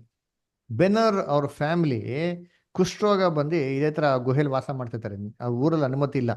ಕ್ರಿಸ್ತನ ಹೋಗ್ತಾರೆ ಹುಡುಕ್ಬಿಟ್ಟು ಅದ್ಭುತ ಆಗ್ತಾರ ಅಂತ ಅಂದ್ಬಿಟ್ಟು. ಆದ್ರೆ ಅಂತ ಟೈಮಲ್ಲಿ ಕ್ರಿಸ್ತನ ಒಂದು ಇದ್ರು ಅವ್ರ ಮೇಲೆ ಬಿದ್ದಾವಾಗ ಏನಾಗ್ತಾ ಗೊತ್ತಾ, ಎಲ್ಲ ಕುಷ್ಠರೋಗ ವಾಸಿ ಆಗ್ಬಿಡ್ತಾರೆ ನೋಡಿರ್ತೀನಿ. ಇದನ್ನ ಕ್ಲೀನ್ ಆಗಿ ನೋಡ್ಕೊಂಡಿರ್ತೀನಿ. ಇದು ಹಿಸ್ಟಾರಿಯನ್ಸ್ ರೆಕಾರ್ಡ್ ಮಾಡಿರೋಂಥ ಒಂದು ವಿಚಾರ ರೀ. ಇದನ್ನೇ ಮತ್ತೆ 27ನೇ ಅಧ್ಯಾಯದಲ್ಲಿ ನಮಗೆ ಕ್ಲೀನ್ ಆಗಿ ಏನ್ ಮಾಡ್ತಾರೆ ಅದ್ರಲ್ಲಿ ಅಲ್ಲಿ ಹೇಳ್ತಾರೆ. ಅದ್ರಲ್ಲಿ ಕರ್ತನಲ್ಲಿ ಪ್ರೀತಿ ಅನ್ಕೊಳ್ಳೆ ಆ ಗುಹೆಯಲ್ಲಿರೋಂಥ ಕುಷ್ಠರೋಗಿಗಳು, ಆ ಕಾಲ ಲೈಟ್ ಇರ್ತೈತೆ ಒಳಗಡೆ ಏನ್ರಿ ಅವ್ರಿಗೆ ಗೊತ್ತಿಲ್ಲ ರೀ. ಆ ನೀರು ಬಿದ್ದು ಏನಾಗಿದೆ ಎಲ್ಲ ಫುಲ್ ಎಲ್ಲ ಮೈಯೆಲ್ಲ ಹೋಗಿ ಇದಾಗಿದ ತಕ್ಷಣ ಕುಷ್ಠರೋಗ ವಾಸಿ ಆಗಿದೆ. ಅಲ್ವರ ಇವ್ರೇನು ಅವಾಗ ಊರಿಂದ ಊರು ಮೀನ್ ಗುಹೆನ ಹೊರಗಡೆ ಬರ್ತಾ ಇದ್ರ? ಅವಾಗ ಊರ್ ಕಡೆ ಬರ್ತಾ ಇದ್ರ? ಇಲ್ಲ, ಯಾವಾಗ ಆಹಾರ ಬೇಕೋ ಅವಾಗ ಮಾತ್ರ ಏನ್ ಮಾಡ್ತಾ ಇದ್ರು? ಬರ್ತಾ ಇದ್ರು. ಯಾವಾಗ ಇಲ್ಲಿ ಏನ್ರಿ ಆಗ್ತದೆ ಗುಡುಗು ಮಿಂಚು ಎಲ್ಲ ಬಂದು ಎಲ್ಲ ಕಾಯಿಲೆಗಳು ವಾಸಿ ಆಗ್ಬಿಡ್ತದೋ, ಇವ್ರು ಯಾವಾಗ ಗುಹೆನ ಹೊರಗಡೆ ಬರ್ತಾರೋ ಏನಾಗ್ತದೆ? ಅಯ್ಯೋ ನಮ್ ಕುಷ್ಠರೋಗೆಲ್ಲ ವಾಸಿ ಆಗಿದೆ ಅಂತ ಹೇಳ್ಬಿಟ್ಟು ತುಂಬಾ ಸಂತೋಷದಿಂದ ಏನಪ್ಪ ಮಾಡ್ತಾರೆ, ಎಲ್ಲಿಗೆ ಬರ್ತಾರೆ ಅಂದ್ರೆ ಪರಿಶುದ್ಧ ಪಟ್ಟಣಕ್ಕೆ ಬರ್ತಾರೆ. ಯಾಕಪ್ಪ ಪರಿಶುದ್ಧ ಪಟ್ಟಣಕ್ಕೆ ಬಂದಿದ್ದು? ಯಾಕೆ ಬೇರೆ ಎಲ್ಲರೂ ಹೋಗೋದೈತಲ್ಲ, ಯಾಕೆ ಪರಿಶುದ್ಧ ಪಟ್ಟಣಕ್ಕೆ ಬರ್ಬೇಕಾಗಿತ್ತು ಹೇಳ್ರಿ? ನೀವ್ ಹೇಳ್ರಿ, ಯಾಕೆ ಪರಿಶುದ್ಧ ಪಟ್ಟಣದಲ್ಲಿ ಯಾರಿದ್ದಾರೆ? ಯಾಜಕರು. ಯಾಜಕ. ಕುಷ್ಠರೋಗ ವಾಸಿ ಆದ್ರೆ ಯಾರು ಸರ್ಟಿಫೈ ಮಾಡ್ಬೇಕು? ಯಾಜಕ. ಅದಕ್ಕೆ ನೋಡ್ಬೇಕಾರೆ ಪರಿಶುದ್ಧ ಪಟ್ಟಣಕ್ಕೆ ಬಂದಿದ್ದವರು. ಎಲ್ಲಾರು ಏನ್ ತಿಳ್ಕೊಂಡ್ಬಿಡ್ತಾರೆ, ಬೈಬಲ್ನ ಸರಿಯಾಗಿ ಓದ್ತೀರಾ, ಇದು ಯಾವ್ದೋ ಸತ್ತೋಗಿರೋ ಆತ್ಮ ಎಲ್ಲ ಕಾಯ್ಕೊಂಡು ಕೂತಿತ್ತು, ಏಸು ಕುಸು ಪುನರುತ್ಥ ಇಷ್ಟ, ಇವರು ಪುನರುತ್ಥನಾಗ ಟ್ರರ್ ತಿಳ್ಕೊಂಡ್ಬಿಟ್ರು, ಪರ್ಲೋಕ ಹೋಗ್ಬಿಟ್ರು ಅಂತ. ಪರಲೋಕ ಅಂತ ಕೊಟ್ಟಿದ್ಯಾ? ಪರಿಶುದ್ಧ ನಗರ ಅಂತ ಕೊಟ್ಟಾರೆ. ಪರಿಶುದ್ಧ ನಗರ ಯಾವ್ದ್ರೆ? ಜೆರುಸಲೇಮ್. ಜೆರುಸಲೇಮ್ ಆಲಯದಲ್ಲಿ ಯಾಜಕ ಇರೋದ್ರಿಂದ, ಮಹಾಜಕ ಇರೋದ್ರಿಂದ ಅವರು ಇವರು ಕಾಯಿಲೆನ ಪರೀಕ್ಷೆ ಮಾಡಿ ಸರ್ಟಿಫೈ ಮಾಡಬೇಕಾಗಿತ್ತು. ಇವ್ರು ಸರ್ಟಿಫೈ ಮಾಡಿದ್ರೆ ಮಾತ್ರ ಮನೆಗೆ ಹೋಗಕ್ಕೆ ಅನುಮತಿ. ಅದರಿಂದ ಕರ್ತನಲ್ಲಿ ಪ್ರೀತಿ ಈ ಗೊಲ್ಗೊತ್ತಾ ಪರ್ವತ ಕೆಡೆರಂತ ಎಲ್ಲ ಕುಷ್ಠಗಳು ಕಾಯಿಲೆಗಳು ವಾಸಿ ಆಯ್ತು. ಹಾಗಾದ್ರೆ ಯೇಸು ಕ್ರಿಸ್ತನ ಪವರ್ ಇತ್ತಾ? ಎಸ್, ಸೂಪರ್ ಪವರ್ ರೀ. ಎಷ್ಟಪ್ಪ ಪವರ್ ಇತ್ತು ಅಂದ್ರೆ, ಒಂದು ರಕ್ತ ಕುಸುಮ ರೋಗ ಇರೋಂಥ ಸ್ತ್ರೀ ಯೇಸು ಕ್ರಿಸ್ತನ ನೆರಿಗೆನ್ ಮುಟ್ತಾರೆ ನೋಡಿದ್ದೀನಿ. ಏನಾಯ್ತಾವ? ರಕ್ತ ಕುಸುಮ ರೋಗ ವಾಸಿ ಆಗ್ಬಿಡ್ತು. ರಕ್ತ ಕುಸುಮ ರೋಗ ವಾಸಿ ಆಗಿರೋದು ನೋಡ್ಬಿಟ್ಟು ಏನ್ರಿ ಆಶ್ಚರ್ಯ ಪಟ್ಬಿಡ್ತಾರೆ. ಆ ಸ್ತ್ರೀನೇ ಆಶ್ಚರ್ಯಪಟ್ಟು ಆ ಕ್ಷಣನೇ ಏನಾಯ್ತಂತೆ ರೋಗ ವಾಸಿ ಆಗ್ತಾರೆ. ಯೋಚನೆ ಮಾಡಿ, ಯೇಸು ಕ್ರಿಸ್ತನ ಬಟ್ಟೆಗೆ ಎಷ್ಟು ಪವರ್ ಅಂದ್ರೆ ಅವ್ರ ರಕ್ತಕ್ಕೆ ಏನ್ರಿ ಪವರ್ ಅಲ್ವರ? ಇವತ್ತು ನಾವು ರಕ್ತ ನಾವೇನೋ ಮುಟ್ಟಿಲ್ಲ ರೀ, ಆದ್ರೂ ಕೂಡ ನಮ್ಮನ್ನೆಲ್ಲ ಪರಿಶುದ್ಧಗೊಳಿಸ್ತಾ ಅಂದ್ರೆ ಆಕ್ಚುಲ್ ಆಗಿ ರಕ್ತ ಕುಷ್ಠರೋಗ ಬಿದ್ದಿರ್ಬೇಕೇನಾಗಿರ್ಬೇಕು? ಡೆಫ್ರೆಂಟ್ ಆಗಿ ಕಾಯಿಲೆ ವಾಸಿ ಆಯ್ತಾರೆ. ಅಪೋಸ್ಟ್ಲ್ ಪೌಲ್ ಕರ್ಚಿಫಲ್ ಎಷ್ಟು ಪವರ್ ಇರ್ತಾರೆ, ಸತ್ತೋಗ್ರನ್ ಜೆದ್ಬಿಡ್ರಿ, ಕಾಯಿಲೆ ಬಿದ್ದವ್ರಲ್ಲೇ ವಾಸಿ ಆಗ್ಬಿಡುತ್ತೆ. ಹಂಗ್ರೆ ಯೇಸು ಕ್ರಿಸ್ತನ ರಕ್ತದಲ್ಲಿ ಪವರ್ ಇಲ್ವಾ? ಡೆಫ್ರೆಂಟ್ ಆಗಿ ಪವರ್ ಇದೆ. ಅದನ್ನ ಕರ್ತನಲ್ಲಿ ಪ್ರೀತಿ ಅನ್ಸೋಗಳೇ ಏನ್ರಿ, ಇದು ಸತ್ತೋಗಿರೋದು ಯಾರು ಎದ್ದು ಬರೋಂಥ ವಿಚಾರ ಅಲ್ಲ. ಕುಷ್ಠರೋಗಿಗಳಿಗೆ ಗುಣ ಅಂದ್ಬಿಟ್ಟು ನಗರದಲ್ಲಿ ಬಂದು ಯಾಜಕರಿಗೆ ನೋಡ್ಸೋ ವಿಚಾರ. ಯಾಕಂದ್ರೆ ಯೇಸು ಕ್ರಿಸ್ತ ಬಹು ಸ್ಪಷ್ಟವಾಗಿ ಹೇಳ್ಬಿಟ್ರು, ಪರಲೋಕಕ್ಕೆ ಜನ ಹೋಗೋರೆ ಯಾರು ಹೋಗಾರ ಪರಲೋಕಕ್ಕೆ? ಯಾರು ಹೋಗಿಲ್ಲ. ಯಾರು ಹೋಗಿಲ್ಲ ಅಂತ ಯೇಸು ಕ್ರಿಸ್ತ ಬಹು ಸ್ಪಷ್ಟವಾಗಿ ಹೇಳ್ತಾರೆ. ಪರಲೋಕಕ್ಕೆ ಯಾರೂ ಏರು ಹೋಗಿಲ್ಲ. ಯಾರ ಹಂಗಿನ ಕರ್ತನಲ್ಲಿ ಪ್ರೀತಿ ಅಂತ ಸರೋಸಗಳೇ ಮತ್ತೆ ಹೇಗೆ ಅಲ್ವರ? ಅದಕ್ಕೆ ಯೋಹಾನ 5:28 ಓದಿ ಯಾರಾದ್ರು. ಯೋಹಾನ 5:28 ಓದಿ ದಯವಿಟ್ಟು. ஏய் தண்ணீரை பிட்டு பாட்டில ಯೋಹಾನ 5:28 ಓದ್ರಿ. ಅದಕ್ಕೆ ಆಶ್ಚರ್ಯಪಡಬೇಡಿರಿ, ಸಮಾಧಿಗಳಲ್ಲಿರುವವರೆಲ್ಲರೂ ಆತನ ಧ್ವನಿಯನ್ನು ಕೇಳಿ ಎದ್ದು ಹೊರಗೆ ಬರುವ ಕಾಲ ಬರುತ್ತದೆ. ಕಾಲ ಬರ್ತಾರೆ, ಇನ್ನ ಯಾರು ಬಂದಿಲ್ಲ ರೀ. ಸಮಾಧಿಗಳಿಲ್ದಂತ ಕಾಲ ಬರ್ತಾರೆ, ಇನ್ನ ಬಂದಿಲ್ಲ ಅಲ್ವರ? ಯಾವಾಗ ಕ್ರಿಸ್ತನ 2ನೇ ಬರುವಿಕೆಯಲ್ಲಿ ತುತ್ತೂರಿ ಧ್ವನಿ ಕೇಳಿದವಾಗನೇ 1ನೇ ಥೆಸಲೋನಿಕ 4:16 ಹೇಳ್ದಂಗೆ ಆಗೋದು. ಅಂತ ಅಂದ ಈ ಸನ್ನಿವೇಶ ಕೂಡ ಆತ್ಮ ಸಾಯ್ದಲ್ಲ, ಅದರ ಸತ್ತೋಗಿರೋ ಆತ್ಮ ಅಲ್ಲಿಂದ ಅಲ್ಲೋಗ್ಬಿಡ್ತಾರೆ ಇಲ್ಲೋಗ್ಬಿಡ್ತಾರೆ ಹೇಳಕ್ಕೆ ಸಾಧ್ಯನೇ ಇಲ್ಲ ರೀ. ನೆಕ್ಸ್ಟ್ ಅದರ ಎಲ್ಲಪ್ಪ ಅಂದ್ರೆ ಪ್ರಕಟಣೆ 6ನೇ ಅಧ್ಯಾಯ 9 ಮತ್ತೆ 10. ಅಮೃತ ಅಷ್ಟು ಓದ್ತೀರಾ? Yes, brother. ಆತನು 5ನೆಯ ಮುದ್ರೆಯನ್ನು ಒಡೆದಾಗ ದೇವರ ವಾಕ್ಯದ ನಿಮಿತ್ತವಾಗಿಯೂ ತಾವು ಹೇಳಿದ ಸಾಕ್ಷಿಯ ನಿಮಿತ್ತವಾಗಿಯೂ ಹತವಾದವರ ಆತ್ಮಗಳು ಯಜ್ಞವೇದಿಯ ಕೆಳಗಿರುವುದನ್ನು ಕಂಡೆನು.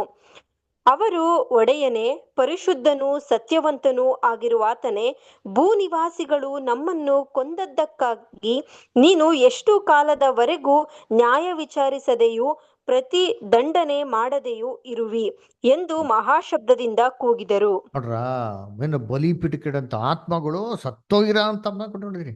ಆ ಸತ್ತೋಗಿರೋ ಆತ್ಮ ಕೂಗ್ತು ಅಂತ ಕೊಟ್ಟವ್ರೆ. ಅದಕ್ಕೆ ಬದರ್ ಇಲ್ಲ ಐತೆ ನೋಡಿ, ಬದರ್ ಸತ್ತೋಗಿರೋ ಆತ್ಮ ಸಾಯ್ತೋಯ್ತು, ಸತ್ತೋಯ್ಮ ಕೂಗ್ತಾ ಇತ್ತು ಅಂತ ಹೇಳ್ತಾರೆ. ಇದಕ್ಕೆ ಈಶ್ವರ ಸನ್ನಿವೇಶ ಇಟ್ಕೊಂಡು ಏನ್ ಮಾಡ್ತಾರೆ, ಇವಾಗ ಇಟ್ಕೊಂಡು ಆತ್ಮ ಸಾಯಲ್ಲ ಅಂತ ಹೇಳ್ತಾರೆ. ಆದ್ರೆ ಸ್ವಲ್ಪ ನಾವು ಏನ್ ಮಾಡಬೇಕು, ಥಿಂಕ್ ಮಾಡ್ಬೇಕ್ರಿ. ಏನ್ರಿ ಇದು ಆಗಿದ್ದು ಯಾವಾಗಪ್ಪ ಅಂದ್ರೆ 5ನೇ ಮುದ್ರೆ ಹೊಡೆದವಾಗ ಅಂತ ಹೇಳ್ತಾರೆ. ಅದರ ಮೊದಲನೇದಾಗೆ ನಾವು ಪ್ರಕಟಣೆ ಪುಸ್ತಕ ಓದೋಕ್ಕಿಂತ ಮುಂಚೆ ಪ್ರಕಟಣೆ ಪುಸ್ತಕ ಹೇಗಪ್ಪ ಬರ್ದು ಅಂತ ಏನ್ ಮಾಡ್ತಾರೆ ತಿಳ್ಕೊಂಡು ತುಂಬಾ ಇಂಪಾರ್ಟೆಂಟ್. ಅದನ್ನು ಓದೋಣ. ಪ್ರಕಟಣೆ ಪುಸ್ತಕ ಹೇಗ್ ಬರ್ದಿದ್ದಾರೆ? ಪ್ರಕಟಣೆ 1ನೇ ಅಧ್ಯಾಯ 1ನೇ ವಾಕ್ಯ. ಸಂತೋಷ್ ಬ್ರದರ್ ಓದ್ತೀರಾ? ಪ್ರಕಟಣೆ 1:1. ಓದ್ತೀನಿ ಬ್ರದರ್. ಹಾ. ಯೇಸು ಕ್ರಿಸ್ತನ ಪ್ರಕಟಣೆಯು ಆತನು ಬೇಗನೆ ಸಂಭವಿಸಬೇಕಾಗಿರುವ ಸಂಗತಿಗಳನ್ನು ತನ್ನ ದಾಸರಿಗೆ ತೋರಿಸುವುದಕ್ಕಾಗಿ ದೇವರಿಂದ ಈ ಪ್ರಕಟಣೆಯನ್ನು ಹೊಂದಿದನು. ಇದಲ್ಲದೆ ಆತನು ತನ್ನ ದೂತನನ್ನು ಕಳುಹಿಸಿ ಆತನ ಮೂಲಕ ಈ ಸಂಗತಿಗಳನ್ನು ತನ್ನ ದಾಸನಾದ ಯೋಹಾನನಿಗೆ ಸೂಚಿಸಿದನು. ನೋಡ್ರ, ದಾಸನಾದ ಯೋಹಾನನಿಗೆ ಏನ್ ಮಾಡ್ತಾರೆ? ಸೂಚಿಸಿದ್ರು ಅಂತ ಕೇಳ್ರಿ. ಎಲ್ಲಾ ಕಡೆ ದಾಸನಾಗಿರಂತ ಭಕ್ತರಿಗೆ ತಿಳಿಸಿದ್ರು, ಹೇಳಿದ್ರು, ನೋಡ್ಸಿದ್ರು ಅಂತ ಬರ್ತಾರೆ. ಇಲ್ಲಿ ಮಾತ್ರ ಇದೊಂದೇ ಜಾಗದಲ್ಲಿ ಬೈಬಲ್ ಬರೋದು ಸೂಚಿಸಿದ್ರು ಅಂತ ಬರ್ತದೆ. ಹೇಗೆ ಸೂಚಿಸಿದ್ರು ಅಂದ್ರೆ ಇದು ಸೂಚನೆಗಳ ಮುಖ ಅಂತ ಹೇಳೋದು, ಇದು ನೇರವಾಗಿರೋಂಥ ಭಾಷೆನೇ ಅಲ್ಲ. ಅದಕ್ಕೆ ಪ್ರಕಟಣೆ ಪುಸ್ತಕದಲ್ಲಿ ಏನ್ ನೋಡ್ತೀರಿ? ಒಂದು ದೀಪಸ್ತಂಭ ನೋಡ್ತೀರಿ, ನಡುವೆ ಒಂದು ಮನುಷ್ಯ ತಿರ್ಗಾಡ್ತಾರೆ ಅಂತ ನೋಡ್ತೀರಿ, ಒಂದು ಮೃಗ ನೋಡ್ತೀರಿ. ಆ ಮೃಗಕ್ಕೆ ತಲೆ ಒಂಥರ ಐತಂತೆ, ಬಾಡಿ ಒಂಥರ ಐತಂತೆ, ಕೈ ಕಾಲು ಒಂಥರ ಐತಂತ ಹೇಳ್ತಾರೆ. ಇವೆಲ್ಲ ಎಷ್ಟು ಡ್ರ್ಯಾಗನ್ ಬಗ್ಗೆ ಎಲ್ಲ ಓದ್ತೀರಿ. ಇವೆಲ್ಲ ಏನ್ ಅರ್ಥ? ಇವೆಲ್ಲ ಸಿಂಬಾಲಿಕ್ ಲ್ಯಾಂಗ್ವೇಜ್ ಅಲ್ಲಿ ಹೇಳಿರೋಂಥದ್ದು.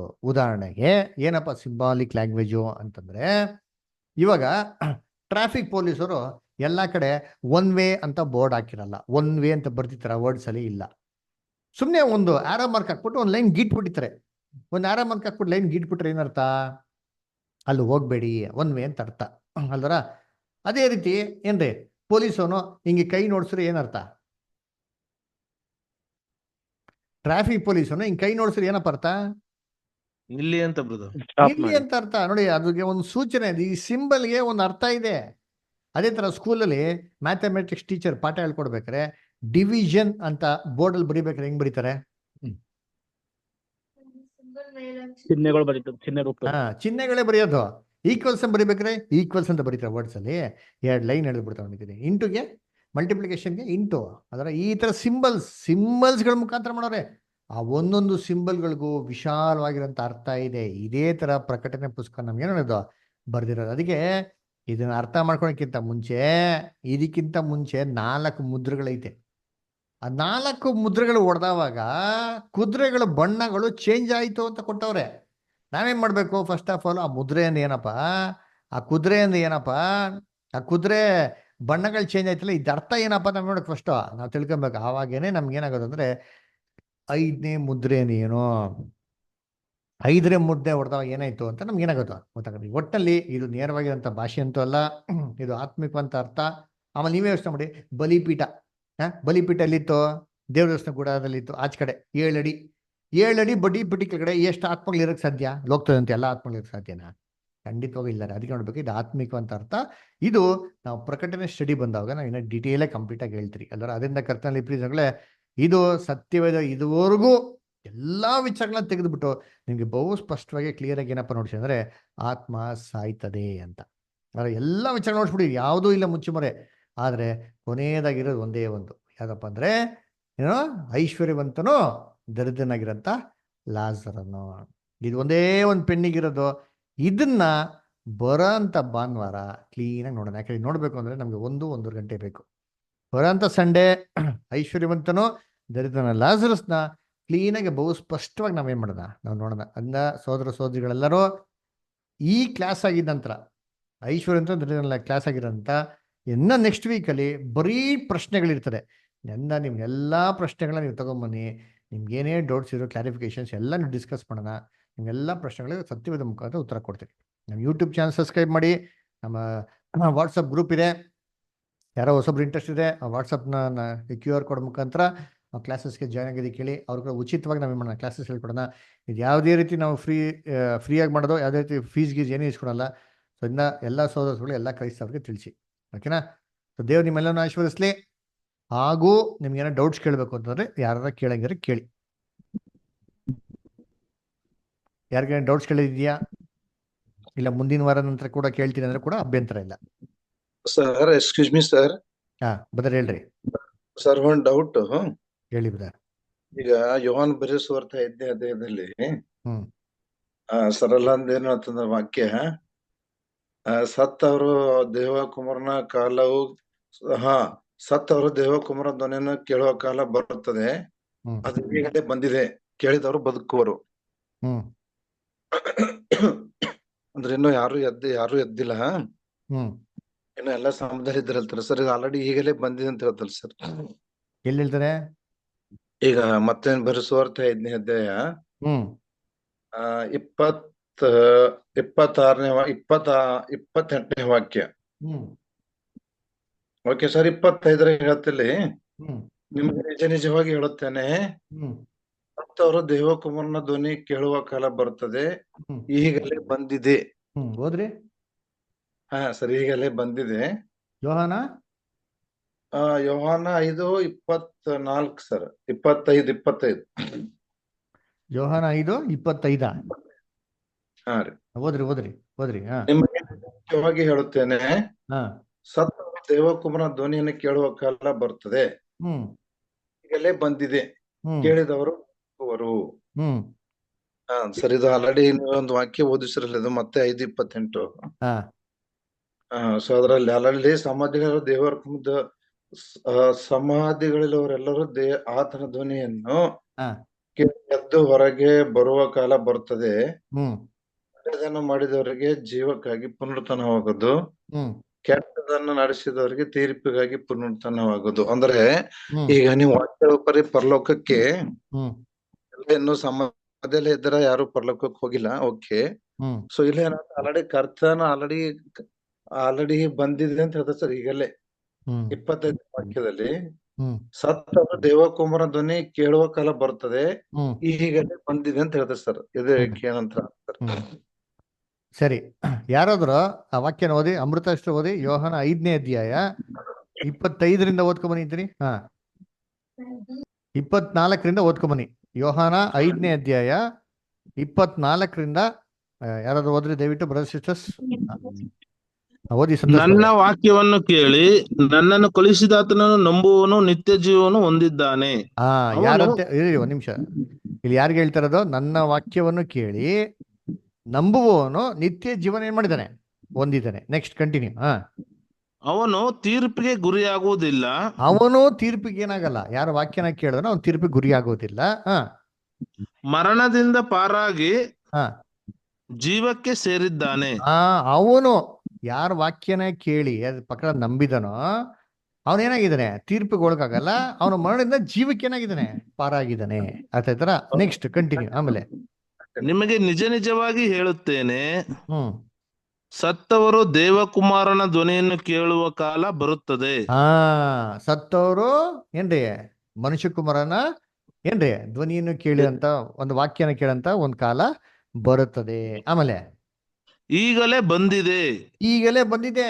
ಹಾ, ಆಮೇಲೆ ಕೇಳಿದವರು ಬದುಕುವರು. ಹಾ, ಯಾರು ಬದುಕ್ತಾರೆ? ಎಲ್ಲರೂ ಬದುಕ್ತಾರ? ಕೇಳಿದವರು, ಕೇಳಿದವರು. ಯಾರು ಕೇಳ್ತಾವ್ರು ಇವಾಗ?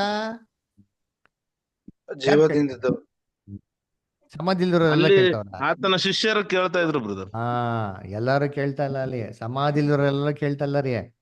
ಕಿವಿ ಯಾರಿಗಿದೆಯೋ ಅವ್ರು ಕೇಳ್ತಾವ್ರು ನೋಡಿದ್ದೀರಿ, ಅಂಥವ್ರು ಬದುಕ್ತಾರೆ ಅಲ್ರ. ಎಷ್ಟೋ ಜನ ಯೇಸು ಕ್ರಿಸ್ತನ ಮೊದಲನೇ ಬರಿಕೆಯಲ್ಲಿ ಬರ್ಬೇಕಾರೆ ಎಲ್ಲರೂ ವಾಕ್ಯನ ಕೇಳಿದ್ರ? ಯೇಸು ಕ್ರಿಸ್ತ ಹೇಳ್ತಾರೆ ಕಿವಿ ಇದ್ದವನ್ ಏನ್ ಮಾಡ್ಲಿ? ಕೇಳಲಿ ಅಂತ ಹೇಳ್ತಾರೆ ಅಲ್ರ. ಅಂದ್ರೆ ಏನರ್ಥ ಅಂದ್ರೆ ಯೇಸು ಕ್ರಿಸ್ತು ಎಲ್ಲಾರ್ಗು ಹೇಳಿದ್ರು, ಆದ್ರೆ ಕೇಳಂತ ಮನ್ಸು ಎಲ್ಲಾರ್ಗು ಇಲ್ಲ. ಅದು ಯಾರು ಕೇಳಿದ್ರು? ಯಾರು ಕೇಳಿದವರು? ಎಂದ ದೋಷಿಗಳು, ವ್ಯಭಿಚಾರಿಗಳು, ಇವರೆಲ್ಲ ಕ್ರಿಸ್ತನ ವಾಕ್ಯಕ್ಕೆ ಕಿವಿ ಕೊಟ್ಟಿ ತುಮಕದವರು ಏನ್ ಮಾಡಿದ್ರು? ಇವರೆಲ್ಲ ರಕ್ಷಣೆಗೆ ಏನ್ ಮಾಡಿದ್ರು? ಬಂದ್ರು ಅದರ. ಅಂಥವ್ರು ಜೀವಕ್ಕೆ ಏನ್ ಮಾಡಿದ್ರು? ಅವ್ರು ಸೇರ್ಕೊಂಡ್ರು. ಆದ್ರೆ ಸಮಾಧಿಲಿ ಇನ್ನೂ ಎಷ್ಟು ಜನ ಅವರಲ್ವಾ? ಅವ್ರ ಗತಿ ಏನು? ಅದಕ್ಕೆ ಯೇಸು ಕ್ರಿಸ್ತು ಮುಂದಕ್ಕೆ ಹೇಳೋದು, ಆಶ್ಚರ್ಯ ಪಡಬೇಡ್ರಿ. 28 ಹೇಳ್ತಾರೆ ಆಶ್ಚರ್ಯ ಪಡ್ಬೇಡ್ರಿ. ಇಷ್ಟೆಲ್ಲ ಹೇಳ್ಬಿಟ್ಟೆ ಅಂದ್ರೂ ಕೂಡ ಆಶ್ಚರ್ಯ ಪಡ್ಬೇಡ್ರಿ. ಯಾಕಪ್ಪ ಅಂದ್ರೆ ಸಮಾಧಿಯಲ್ಲಿ ಮಲಗಿರೋರು ಎಲ್ಲರೂ ಧ್ವನಿ ಕೇಳಂತ ಕಾಲ ಬರ್ತದೆ ಅಲ್ವರ. ಬಂದಿಲ್ಲ. ಹಂಗ್ ಬಂದ್ಬಿಟ್ಟಿದ್ರೆ ಅಪೊಸ್ಟ್ಲ್ ಪೌಲ್ ಏನಕ್ಕೆ ಕೇಳಿರ್ಬೇಕಾಯ್ತು? 1 ಥೆಸಲೋನಿಕ 4:16 ಕರ್ತನು ತಾನೇ ಆಜ್ಞಾಘೋಷದೊಡನೆಯೂ ಪ್ರಧಾನ ದೂತನ ಶಬ್ದದೊಡನೆಯೂ ಆಕಾಶದಿಂದ ಇಳಿದು ಬರ್ತಾನೆ. ಅವಾಗ ಕ್ರಿಸ್ತನಲ್ಲಿ ಸತ್ತಿರೋರು ಮೊದಲು ಎಲ್ಲಿ ಬರ್ತಾನೆ? ಯಾಕೆ ಕೇಳ್ಬೇಕಾಗಿತ್ತು? ಅದು ಯೇಸು ಸ್ವಾಮಿ 2ನೇ ಸಾರಿ ಬರ್ಬೇಕಲ್ಲ. ಅದು ಕ್ರಿಸ್ತನ 2ನೇ ಬರುವಿಕೆಯಲ್ಲಿ ಎದ್ ಬರೋದು. ಅದಕ್ಕಿಂತ ಮುಂಚೆ ಯಾರು ಎದ್ ಬರಕ್ ಸಾಧ್ಯನೇ ಇಲ್ಲ ಬದರ್. ಇಲ್ಲ ಸರ್, ಆಲ್ರೆಡಿ ಅದು ಈಗಲೇ ಆಲ್ರೆಡಿ ಒಂದು ನಂದು ಕ್ವಶನ್ ಏನ್ ಸರ್ ಗೊತ್ತ್ರಿ? 25 ಹೇಳುವ ಕಾಲ ಬರುತ್ತೆ, ಈಗಲೇ ಬಂದಿದೆ ಅಂತ ಹೇಳ್ತಲ್ಲ. ಅದ್ ಬಂದಿದೆ ಅಂತ ಯಾರಿಗೆ? ಯಾರು ಯೇಸು ಕ್ರಿಸ್ತನ ವಾಕ್ಯನ ಕೇಳಿ ಅದ್ರ ಪ್ರಕಾರ ನಡ್ಕೊಂತಾರೋ ಅವನು ಮಾಡಿದ ಜೀವಕ್ಕೆ ಏನಾಗಿದ್ದಾನ? ಅವನು ಪಾರಾಗಿದೆ ಅಂತ ಅಲ್ಲೇ ಐತಲ್ಲ ವಾಕ್ಯ. ಓದಿ 24 ಇನ್ನೊಂದ್ಸತಿ ಓದ್ರಿ 24 ಓದಿ ಬದರ್. ನಿಮಗೆ ನಿಜ ನಿಜವಾಗಿ ಹೇಳುತ್ತೇನೆ, ನನ್ನ ವಾಕ್ಯವನ್ನು ಕೇಳಿ ನನ್ನನ್ನು ಕಳಿಸಿದಾತನನ್ನು ನಂಬುವವನು ನಿತ್ಯ ಜೀವನ ಹೊಂದಿದ್ದಾನೆ, ಅವನು ತೀರ್ಪಿಗೆ ಆಗುವುದಿಲ್ಲ, ಮರಣದಿಂದ ಪಾರಾಗಿ ಜೀವಕ್ಕೆ ಸೇರಿದ್ದಾನೆ. ಯಾರಿದು? ಯಾರಿಗೆ ಹೇಳ್ತಾರದಿದ? ವಾಕ್ಯವನ್ನು ಕೇಳಿ ಯಾರು ವಾಕ್ಯವನ್ನು ಕೇಳಿದ್ರು? ಸತ್ತವರ ಜೀವಂತವಾಗಿರೋರ? ಜೀವಂತವಾಗಿರೋರು. ಜೀವಂತವಾಗಿದ್ರು ಸರಿ, ದೇವ್ರ ದೃಷ್ಟಿ ಸತ್ತವ್ರ ತರ ಅವ್ರೆ ಅವರು ಅಲ್ವರ. ಅವರು ವಾಕ್ಯನ ಕೇಳಿ ಅವ್ರ ಪಕ್ಕ ನಡ್ಕೊಂಡವಾಗ ಏನಾಗ್ತದೆ ಅಂದ್ರೆ ಮರಣದಿಂದ ಜೀವನಕ್ಕೆ ಏನಾದಂಗೆ ಅವ್ರಿಗೆ ಪಾರಾದಂಗೆ. ಅದನ್ನೇ ಯೇಸು ಕ್ರಿಸ್ತ ಹೇಳ್ತಾ ಇರೋದು ಆಯ್ತಾ. ಮೊದಲು ಈ ಭಾಗ ಯಾರಿಗ ಅಪ್ಲೈ ಆಗ್ತಾ ಇರೋದು? ಅಲ್ಲಿ ಬೈಬಲ್ ಸರ್ ಹೇಳತ್ತಲ್ಲ ಸರ್. ಈಗ ಹನೋಕನು 365 ವರ್ಷ ಆ ದೇವರ ಅನುನ್ನತಲ್ಲಿ ನಡೆದ ಪ್ರಯುಕ್ತವಾಗಿ ಅವನು ಪರಲೋಕಕ್ಕೆ ಎತ್ತಲ್ಪಟ್ಟ ಅಂತ ಹೇಳ್ತದೆ. ಪರಲೋಕ ಅಂತ ಕೊಟ್ಟಿದ್ಯಾ ಅಲ್ಲಿ? ಎಲಿಯ ಸುಂಟ್ರ ಗಾಳಿ ಮೂಲಕ ಪರಲೋಕಕ್ಕೆ ಎತ್ತಲ್ಪಟ್ಟದ ಅಂತ ಹೇಳ್ತಲ್ಲ. ಹನೋಕ ಮತ್ತು ಎಲಿಯ ಪರಲೋಕಕ್ಕೆ ಹೋದ್ರ? ಇಲ್ಲ, ಆಲ್ರೆಡಿ ಬೈಬಲ್ ಹೇಳ್ತಾರೆ ಸರ್ ಪರಲೋಕಕ್ಕೆ ಎತ್ತಲ್ಪಟ್ರ ಅಂತ ಹೇಳ್ತದೆ. ಎಲ್ಲ ತೆಗೆದು ನೋಡ್ಸ್ಬಿಡಿ ನನಗೆ. Okay sir. ಅರಸು ಸರ್ 2ನೇ ಆದಿಕಾಂಡದಲ್ಲಿ ಈನಾಕನ ಬಗ್ಗೆ ನೋಡ್ಸಿ ಮೊದ್ಲು. ಓಕೆ ಸರ್, ಒಂದ್ ಸೆಕೆಂಡ್.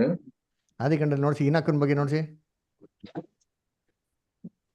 ಆದಿಕಾಂಡ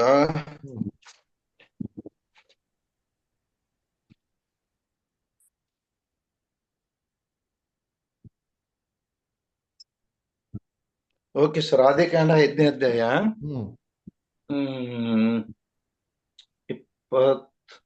22ನೇ ವಾಕ್ಯ. ಮೆಥೂಸೆಲನು ಹುಟ್ಟಿದ ಮೇಲೆ ಹನೋಕನು ಗಂಡು ಮಕ್ಕಳನ್ನು ಪಡೆದನು. ದೇವರ ಅನುನ್ನತೆಯಲ್ಲಿ 300 ವರ್ಷ ಬದುಕಿದನು. ಅವನು ಬದುಕಿದ 365 ವರ್ಷ ಹನೋಕನು ದೇವರಿಗೆ ನಡೆದುಕೊಳ್ಳುತ್ತಿದ್ದ ದೇವರು ಅವನನ್ನು ಕರೆದುಕೊಂಡದ್ರಿಂದ ಕಾಣದೆ ಹೋದನು. ದೇವ್ರು ಕರ್ಕೊಂಡ್ಬಿಟ್ರು ಅಂತ ಪರಲೋಕ ಕೊಟ್ಟಿದ್ಯಾ ಅಲ್ಲಿ? ಇಲ್ಲ ಸರ್, ಮತ್ತೆ ದೇವರ ಕರೆದುಕೊಂಡಿದ್ರಿಂದ ಕಾಣದೆ ಹೋದನು ಅಷ್ಟೇ. ಪರಲೋಕ ಪರಲೋಕಕ್ಕೆ ಏರ್ಪಟ್ಟ ಅಂತ ಹೇಳ್ತದೆ. ಅಲ್ಲಿ ಪರಲೋಕ ಕೊಟ್ಟಿದ್ಯಾ? ಸರ್ ಇದೆ ರೀ. ಅಲ್ಲಿ ಕೊಟ್ಟಿದ್ಯಾ ಪರಲೋಕ ಅಂತ? ಸರ್, ಒಂದ್ ಸೆಕೆಂಡ್. ಅರಸು ಇಲ್ಲ ಬ್ರದರ್, ಒಂದ್ ನಿಮಿಷ. ಈನಾಕ ಪರಲೋಕಕ್ಕೆ ಹೋದೆ ಅಂತ ಅಲ್ಲಿ ಕೊಟ್ಟಿದ್ಯಾ ಅಂತ ಕೇಳಿದೆ. ಅನ್ನೋಕಿಲ್ಲ ಸರ್, ಕಾಣದೆ ದೇವರು ಕರ್ಕೊಂಡೋದ ಕಾಣದೆ ಹೋದನಂತ. ಅಷ್ಟೇ ಅಷ್ಟೇ, ಪರಲೋಕ ಅಂತ ಕೊಟ್ಟಿಲ್ಲಲ್ಲ. ಇಲ್ಲ ಸರ್, ಅಲ್ಲಿ ಕೊಟ್ಟಿಲ್ಲ. ಇವಾಗ ಎಲಿಯನ್ ಕತೆಗೆ ಬನ್ನಿ.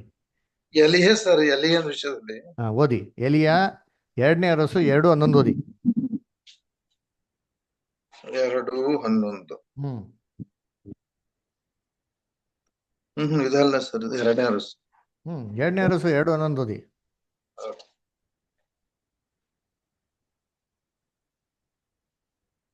Okay sir. ಅವರು ಮಾತಾಡುತ್ತಾ ಮುಂದೆ ಹೋಗುತ್ತಿರುವಾಗ ಅಗ್ನಿಮಯವಾದ ರಥಾಶ್ವಗಳು ನಡುವೆ ಬಂದು ಅವರನ್ನು ವಿಂಗಡಿಸಿದ. ಎಲೆನು ಸುಳ್ಳಿಗಾಳಿಯ ಮುಖಾಂತರವಾಗಿ ಪರಲೋಕ ಹೋದನು. ಎಲಿ ಎಲ್ಗೋಗ್ಬಿಟ್ರಂತೆ, ಪರಲೋಕಕ್ಕೆ ಹೋಗ್ಬಿಟ್ರು ಅಲ್ವಾ? ಇದನ್ನೇ ಯಾರ ಕನ್ನಡ KJV ಬೈಬಲ್ ಯಾರ ಹತ್ರ ಇದೆಯಾ? ಓದ್ತೀರಾ? ಓದಿ ಬಿಡಾರ್. ಕನ್ನಡ KJV ಬೈಬಲ್ ಓದಿ ಬಿಡಾರ್.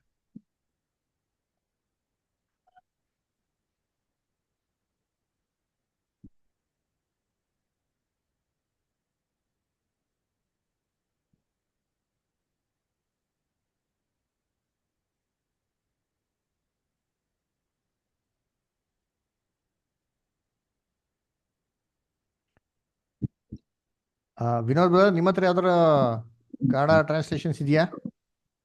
ಇಲ್ಲ ಬ್ರದರ್, ಇಂಗ್ಲಿಷ್ ಇದೆ. ಬ್ರದರ್ ಅದು ಯಾವ ಬುಕ್ ಆದ್ಮೇಲೆ ಬರುತ್ತೆ ಬ್ರದರ್? ಅದು ನಂತರ ಇದೆ 2ನೇ ಅರಸು ಬೈಬಲ್ ಇದೆ ಬ್ರದರ್.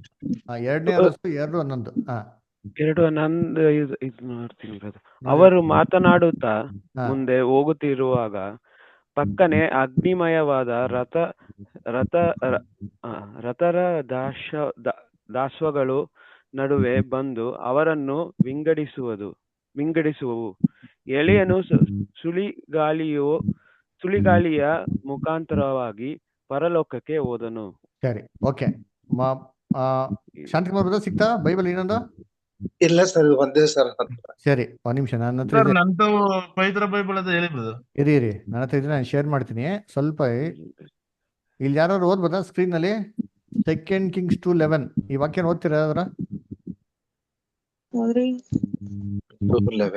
ಯಾರು ಓದ್ತೀರಾ?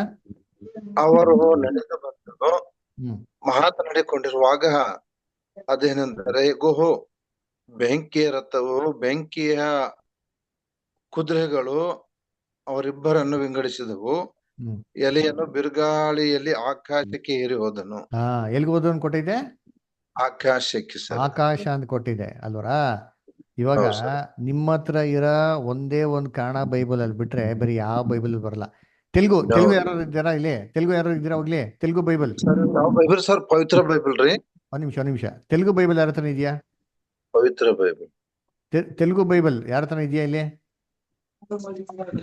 ತೆಲುಗು ಯಾರಿಗೂ ಗೊತ್ತಿದ್ಯಾ? ಇಲ್ಲ ಬ್ರದರ್, ಕನ್ನಡದಿಂದ ಐತೆ, ನಾವು ಓದ್ತೀನಿ ಬ್ರದರ್. ಕನ್ನಡದಲ್ಲ ಓದಿ ಯೋಗೇಶ್ ಓದಿ. ಅವರು ಮಾತನಾಡುತ್ತಾ ಮುಂದೆ ಹೋಗುತ್ತಿರುವಾಗ ಪಕ್ಕನೆ ಅಗ್ನಿಮಯವಾದ ರಥಗಳ ನಡುವೆ ಬಂದು ಅವರಿಬ್ಬರನ್ನು ಬೇರ್ಪಡಿಸಿದವು. ಎಲಿಯನ್ನು ಸುಂಟರ ಗಾಳಿಯ ಮುಖಾಂತರವಾಗಿ ಪರಲೋಕಕ್ಕೆ ಏರಿ ಹೋದನಂತ ಐತೆ. ಸರಿ ಅಲ್ವರಾ? ಎನಿವೆ, ನೋಡ್ಬೇಕಂದ್ರೆ ಇದು ಪರಲೋಕಕ್ಕೆ ಹೋದ್ರ ಎಲಿಯಾ ಅಂತ ನೋಡಿದ್ರೆ ಎಲಿಯಾ ಪರಲೋಕಕ್ಕೆ ಹೋಗ್ಲಿಲ್ಲ. ಅಲ್ಲಿ ಆಕ್ಚುಲಿ ಟ್ರಾನ್ಸ್ಲೇಷನ್ ಏನ್ ಬರ್ಬೇಕು ಅಂತಂದ್ರೆ ಪದ ಆಕಾಶ ಅಂತ ಬರ್ಬೇಕು. ಹೆಂಗ್ ಕಂಡಿಡಿಯೋದು? ಬೈಬಲ್ ಪ್ರೂಫ್ ಇದೆಯಾ ಅಂದ್ರೆ ಬೈಬಲ್ ಪ್ರೂಫ್ ಇದೆ ರೀ. ಎಲ್ಲಪ್ಪ ಇದೆ ಅಂತಂದ್ರೆ ನೀವು ಅದೇ ಅಧ್ಯಾಯದಲ್ಲಿ 16ನೇ ವಾಕ್ಯ ಓದ್ರಿ. ಏನಾಯ್ತು ಎಲಿಯನ್ಗೆ ನೋಡೋಣ. 2ನೇ ಅರಸು ಏನ್ ನವೀನ್ ಬ್ರದರ್?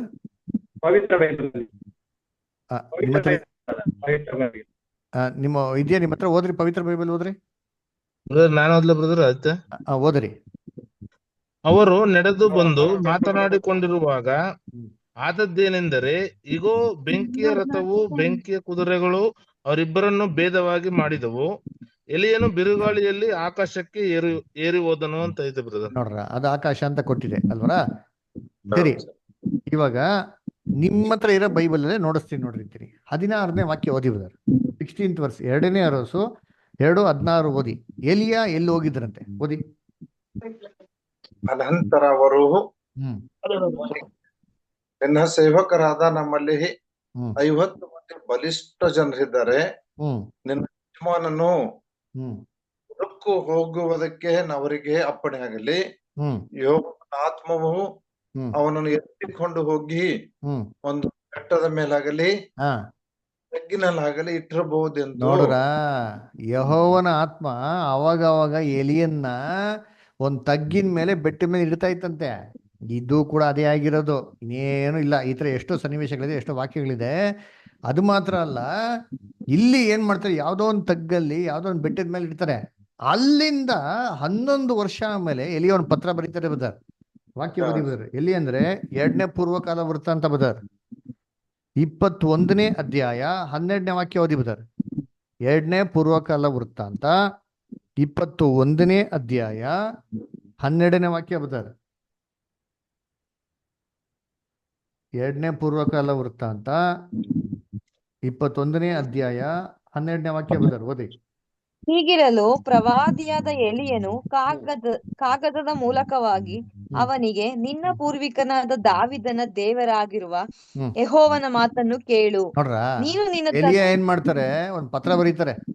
ಎಷ್ಟು ವರ್ಷ ಅಂದ್ರೆ 11 ವರ್ಷ. 11 ವರ್ಷ ಪರಲೋಕದಿಂದ ಲೆಟರ್ ಬರ್ತಾರೆ ಇವ್ರ. ಯಾವ್ದೋ ಒಂದು ತಗ್ಗಲ್ಲಿ ಇಟ್ಟವ್ರೆ, ಆ ತಗ್ಗಿಂದಾನೇ ಏನ್ ಮಾಡಿದ್ರು, ಲೆಟರ್ ಬರ್ದಿರೋದು ಅಲ್ವರ. ಅದಕ್ಕೆ ಇದಕ್ಕೆಲ್ಲದಕ್ಕೂ ಪ್ರೂಫ್ ಏನ್ ಗೊತ್ತಾ, ಇವ್ರು ಪರಲೋಕಕ್ಕೆ ಹೋಗಿಲ್ಲ ಅಂತ ಪ್ರೂಫ್ ಏನಪ್ಪಾ ಅಂದ್ರೆ, ಯೇಸು ಕ್ರಿಸ್ತು ತನ್ನ ಬಾಯಿನಲ್ಲಿ ಹೇಳ್ತಾರಂತ. ಎಲ್ಲಿ? ಯೋಹಾನ 3:13 ಓದಿ ಬದರ್. ಓದಿ ಬದರ್, ಯೋಹಾನ 3:13 ಓದಿ brother. Shanthakumar brother. Yes sir, yes. ಹಾ ಓದಿ, ಯೋಹಾನ 3:13 ಓದಿ.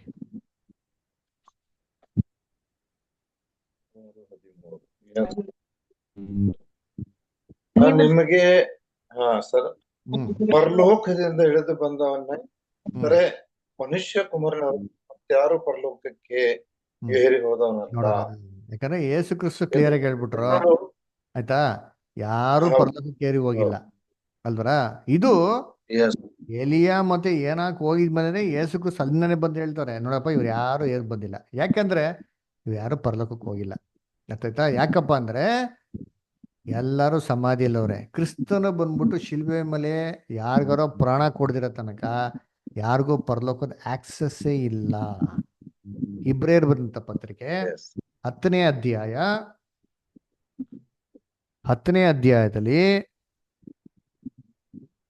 19ನೇ ವಾಕ್ಯ ಓದಿ. ಇಬ್ರಿಯರು 10:19 ಓದಿ.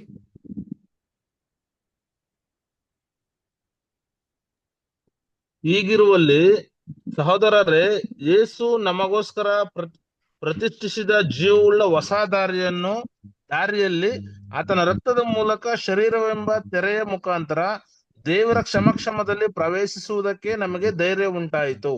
ನೋಡ್ರ, ಹೆಂಗಂತ ಧೈರ್ಯ ಉಂಟಾಯ್ತು? ದೇವರ ಪ್ರವೇಶಿಸೋದಕ್ಕೆ, ದೇವರ ಸಮಕ್ಷಮದಲ್ಲಿ ಪ್ರವೇಶಿಸೋದಕ್ಕೆ ನಮ್ ಧೈರ್ಯ ಹೆಂಗಾಯ್ತು? ಕ್ರಿಸ್ತನ ದೇಹ ಮತ್ತೆ ಅಮ್ಮನಂತ ರಕ್ತದಿಂದ. ಇದೇ ಸುರಿಸಿಲ್ಲ ಅಂದ್ರೆ ಪರಲೋಕ ಹೆಂಗ್ ಹೋಗ್ ಸಾಧ್ಯ ಅಲ್ವರ? ಅದರಿಂದ ಯಾರು ಪರಲೋಕಕ್ಕೆ ಹೋಗಿಲ್ಲ ಬ್ರದರ್, ಎಲ್ಲಾ ಸಮಾಧಿಯಲ್ಲಿ ಅವ್ರೆ. ಪರಲೋಕಕ್ಕೆ ಹೋಗ್ಬೇಕಾದ್ರೆ ಕೆಲವೊಂದು ಟರ್ಮ್ಸ್ ಅಂಡ್ ಕಂಡೀಷನ್ಸ್ ಇದೆ, ಆಯ್ತಾ? ಆ ಕ್ಲಾಸ್ನ ನಿಮ್ಗೆ ಸಭೆ ಅಂತ ಕ್ಲಾಸಲ್ಲಿ ಫುಲ್ಲು ಡಿಟೇಲ್ ಆಗಿ ಕವರ್ ಮಾಡಿದಿರಿ. ದಯವಿಟ್ಟು ಯಾರೆಲ್ಲ ಕೇಳಿದ್ವೋ, ಚರ್ಚ್ ಅಂತ ಕ್ಲಾಸ್ ಇದೆ, ಆ ಕ್ಲಾಸ್ನ ಪೂರ್ತಿ ಭಾಗ ಕೇಳಿ. ಯಾರಪ್ಪ ನಿಜವಾದ ಸಭೆ ಅಂತ ನಿಮಗೆ ಸ್ಪಷ್ಟವಾಗಿ ಗೊತ್ತಾಗ್ತದೆ. ಓಕೆನಾ? ಸರಿ, ಓಕೆ. ಬೇರೆ ಏನೋ ಡೌಟ್ಸ್ ಇದೆಯಾ ಸರ್? ಈಗ ಈ ವಚನ ಈಗಲ್ಲೇ ಅದೇನೀಗ ನಾವು ಓದ್ದೇವ್ರಿ ಸರ್, ಮತ್ತೆ 5:25 ಆಲ್ರೆಡಿ ದೇವಕುಮಾರನು ಸ್ವರ ಕೇಳುವ ಕಾಲ ಬಂದ, ಅದು ಈಗಲೇ ಬಂದೆ ಅಂತ ಹೇಳ್ತಲ್ಲ, ಈಗಲೇ ಬಂದ. ಅದು ಇನ್ನೂ ನಮ್ಗೆ ಸರ್ ಸ್ವಲ್ಪ ಡೌಟ್ ಇದೆ ರೀ. ಅದು ನಾನು ಪೂರ್ತಿಯಾಗಿ ಕ್ಲಾರಿಫೈ ಮಾಡಿದ್ದೀನಿ. ಇನ್ನೊಂದ್ಸರಿ ರೆಕಾರ್ಡಿಂಗ್ ಕಳಿಸಿ, ಇನ್ನೊಂದ್ಸರಿ ಕೂತ್ಕೊಂಡು ಅದನ್ನೇ ಕೇಳ್ರಿ, ನಿಮ್ಗೆ ಅರ್ಥ ಆಗ್ತದೆ. ಓಕೆನಾ? ಅದು ಯಾರ ಬಗ್ಗೆ ಹೇಳ್ತಾ ಇದಾರೆ ಅಂತ, ಸತ್ತ ಸಮಾಧಿಲಿರೋರ್ಗೆ ಹೇಳ್ತಾ ಇಲ್ಲ, ಅದು ಜೀವಂತವಾಗಿ ಅವಾಗ ಇದ್ರು ಗೊತ್ತಾ ಕ್ರಿಸ್ತನ್ ಕಾಲದಲ್ಲಿ. ಬ್ರದರ್ ಕೇಳಿಸ್ಕೊಳ್ತಾ ಇದ್ರಾ? ಹಾ, ಜೀವಂತವಾಗಿ ಅವಾಗ ಎಷ್ಟೋ ಜನ ಇದ್ರು ಗೊತ್ತಾ, ಪಾಪಿಗಳು. ಅವರೆಲ್ಲ ದೇವ ದೃಷ್ಟಿ ಏನಾಗಿದ್ರು? ಸತ್ತಿರೋ ಲೆಕ್ಕ. ಹೌದಾ ಇಲ್ವಾ? ಯಾಕೆ? ಅವರು ದೇವ ದೃಷ್ಟಿಲಿನ ಬದುಕಿಲ್ಲ, ಯಾಕಂದ್ರೆ ದೇವ್ರ ವಾಕ್ಯಕ್ಕೆ ವಿಧೇಯರಾಗಿಲ್ಲ. ಹೌದಾ ಇಲ್ವೋ? ಅವ್ರಿಗೆ ವಾಕ್ಯ ಕೇಳ್ದವಾಗ ಅವರು ತನ್ನ ಕೆಟ್ಟದೆಲ್ಲ ಬಿಟ್ಟು ಮಾನಸಾಂತರ ಹೊಂದಿ ದೇವ್ರ ಕಡೆ ನಡ್ಕೊಂಡವಾಗ ಅವ್ರು ಏನಾಗ್ತಾರೆ? ಮರಣದಿಂದ ಏನಾಗ್ತಾರೆ? ಜೀವನಕ್ಕೆ ಬರ್ತಾರೆ. ಹೌದಾ ಇಲ್ವಾ? ಅದು ಅವ್ರಿಗೆ ಜೀವಂತವಾಗ ಯೇಸು ಕ್ರಿಸ್ತನ ಕಾಲ ಇದ್ದವ್ರಿಗೆ ಮಾತ್ರ ಅನ್ವಯಿಸೋದು. ಮಿಗ್ದವರು ಸಮಾಧಿ ಇಲ್ಲವ್ರಲ್ಲ ಅವ್ರಿಗೆಲ್ಲ ಏನ್ ಗತಿ? ಆಡಿ ಇಲ್ಲ ಸಮಾಧಿಗೆ ಸರ್, ಹೋಗ್ಬಿಟ್ಟವ್ರಲ್ಲ ಅವ್ರಿಗೆಲ್ಲ ಏನ್ ಗತಿ? ಈಗ ಅವ್ರಿಗೆ ಆಲ್ರೆಡಿ ಎರಡನೇ ಬರುವಿಕೆಯಲ್ಲಿ ಟೈಮ್ ಮಾಡಿದ್ದಾರೆ. ಅರ್ಥ ಆಯ್ತಾ? ಅವಾಗ ಅವರು ಆಲ್ರೆಡಿ ಕೇಳುವ ಕಾಲ ಬಂದಿದೆ ಅಂತ ಹೇಳ್ತಲ್ರಿ. ಯೇಸ್ವಾಮಿ ಕಾಲದಾಗ ಆಲ್ರೆಡಿ ಲಾಜರ ಮತ್ತೆ ಯಾರಿ ಮಗಳು ಆತನ ಹಾ. ಧ್ವನಿ ಕೇಳಿ ಸರ್, ಅದಕ್ಕೆ ಅನ್ವಯ ಆಗ್ತದೆ ಸರ್. ಇಲ್ಲಲ್ಲ, ಅದಕ್ಕೆ ಅನ್ವಯ ಆಗಲ್ಲ. ಐಶ್ವರ್ಯವಂತರ ದರಿದ್ರನಾಗಲ್ಲ ಲಾಜರಸ್ ಮುಂದಿನ ವಾರ ಪಾಠ ಇದೆ, ಅದು ಪೂರ್ತಿಯಾಗಿ ಕೇಳಿ ಆಮೇಲೆ ನೀವೇನ್ ಹೇಳ್ತೀರಾ ನೋಡಿ. ಓಕೆನಾ? ಅದು ಲಾಜರಸ್ಗೆ ಮತ್ತೆ ದರಿದ್ರನಾಗಿರಂತ ಇವನ್ಗೆ ಅಪ್ಲೈ ಆಗೋದಿಲ್ಲ ಅದು. ಸರ್ ಆಲ್ರೆಡಿ ಲಾಜರ್ಸ್ ಎದ್ ಬಂದನು, ಯಾರ ಮಗಳು ಎದ್ ಬಂದ್ರ ಆತನ ಸ್ವರ ಅದು ಕೇಳಿ ಎಷ್ಟು ಜನ ಅದಕ್ಕೆ ನೆಪ್ಸಿದ್ರು? ಯೇಸು ಅನ್ವಯ. ಕ್ರಿಸ್ತು ಎಷ್ಟು ಜನ ನೆಪ್ಸಿದ್ರು? ಯೇಸು ಕ್ರಿಸ್ತು ಸರ್ ಎಷ್ಟು ಜನ ನಾ ನೆಪ್ಸಿದ್ರು? 3 ಜನ ಸರ್ ನನಗೆ ಗೊತ್ತಿರೋ ಅಷ್ಟೇ. ಪ್ರಕಾರ ಯಾಕೆ ಮಿಗ್ದವರೆಲ್ಲ ಎಲ್ಲಿ? ಯಾಕೆ ಮಿಗ್ದವರೆಲ್ಲ ಮನುಷ್ಯರಲ್ವಾ? ಅವರೆಲ್ಲ ಅವನ್ನೆಲ್ಲ ಎಬ್ಸಕ್ಕಾಗಲ್ವಾ? ಯಾಕೆ ಬರೀ 3 ಜನ ಎಬ್ಸಿದ್ದು? ಓಕೆ. ಕೊಲೋಸ್ಯರ ಬರೆದ ಪತ್ರಿಕೆ ತೆಗೀರಿ, ಓದ್ರಿ. ಕೊಲೋಸ್ಯರ ಬರೆದ ಪತ್ರಿಕೆ 1:18 ಓದಿ. ಹ್ಮ್.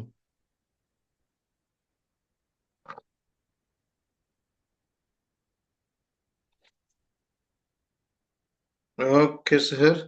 ಹ್ಮ್. ಸಭೆ ಎಂಬ ದೇಹಕ್ಕೆ ಶಿರಸ್ಸು, ಹ್ಮ್.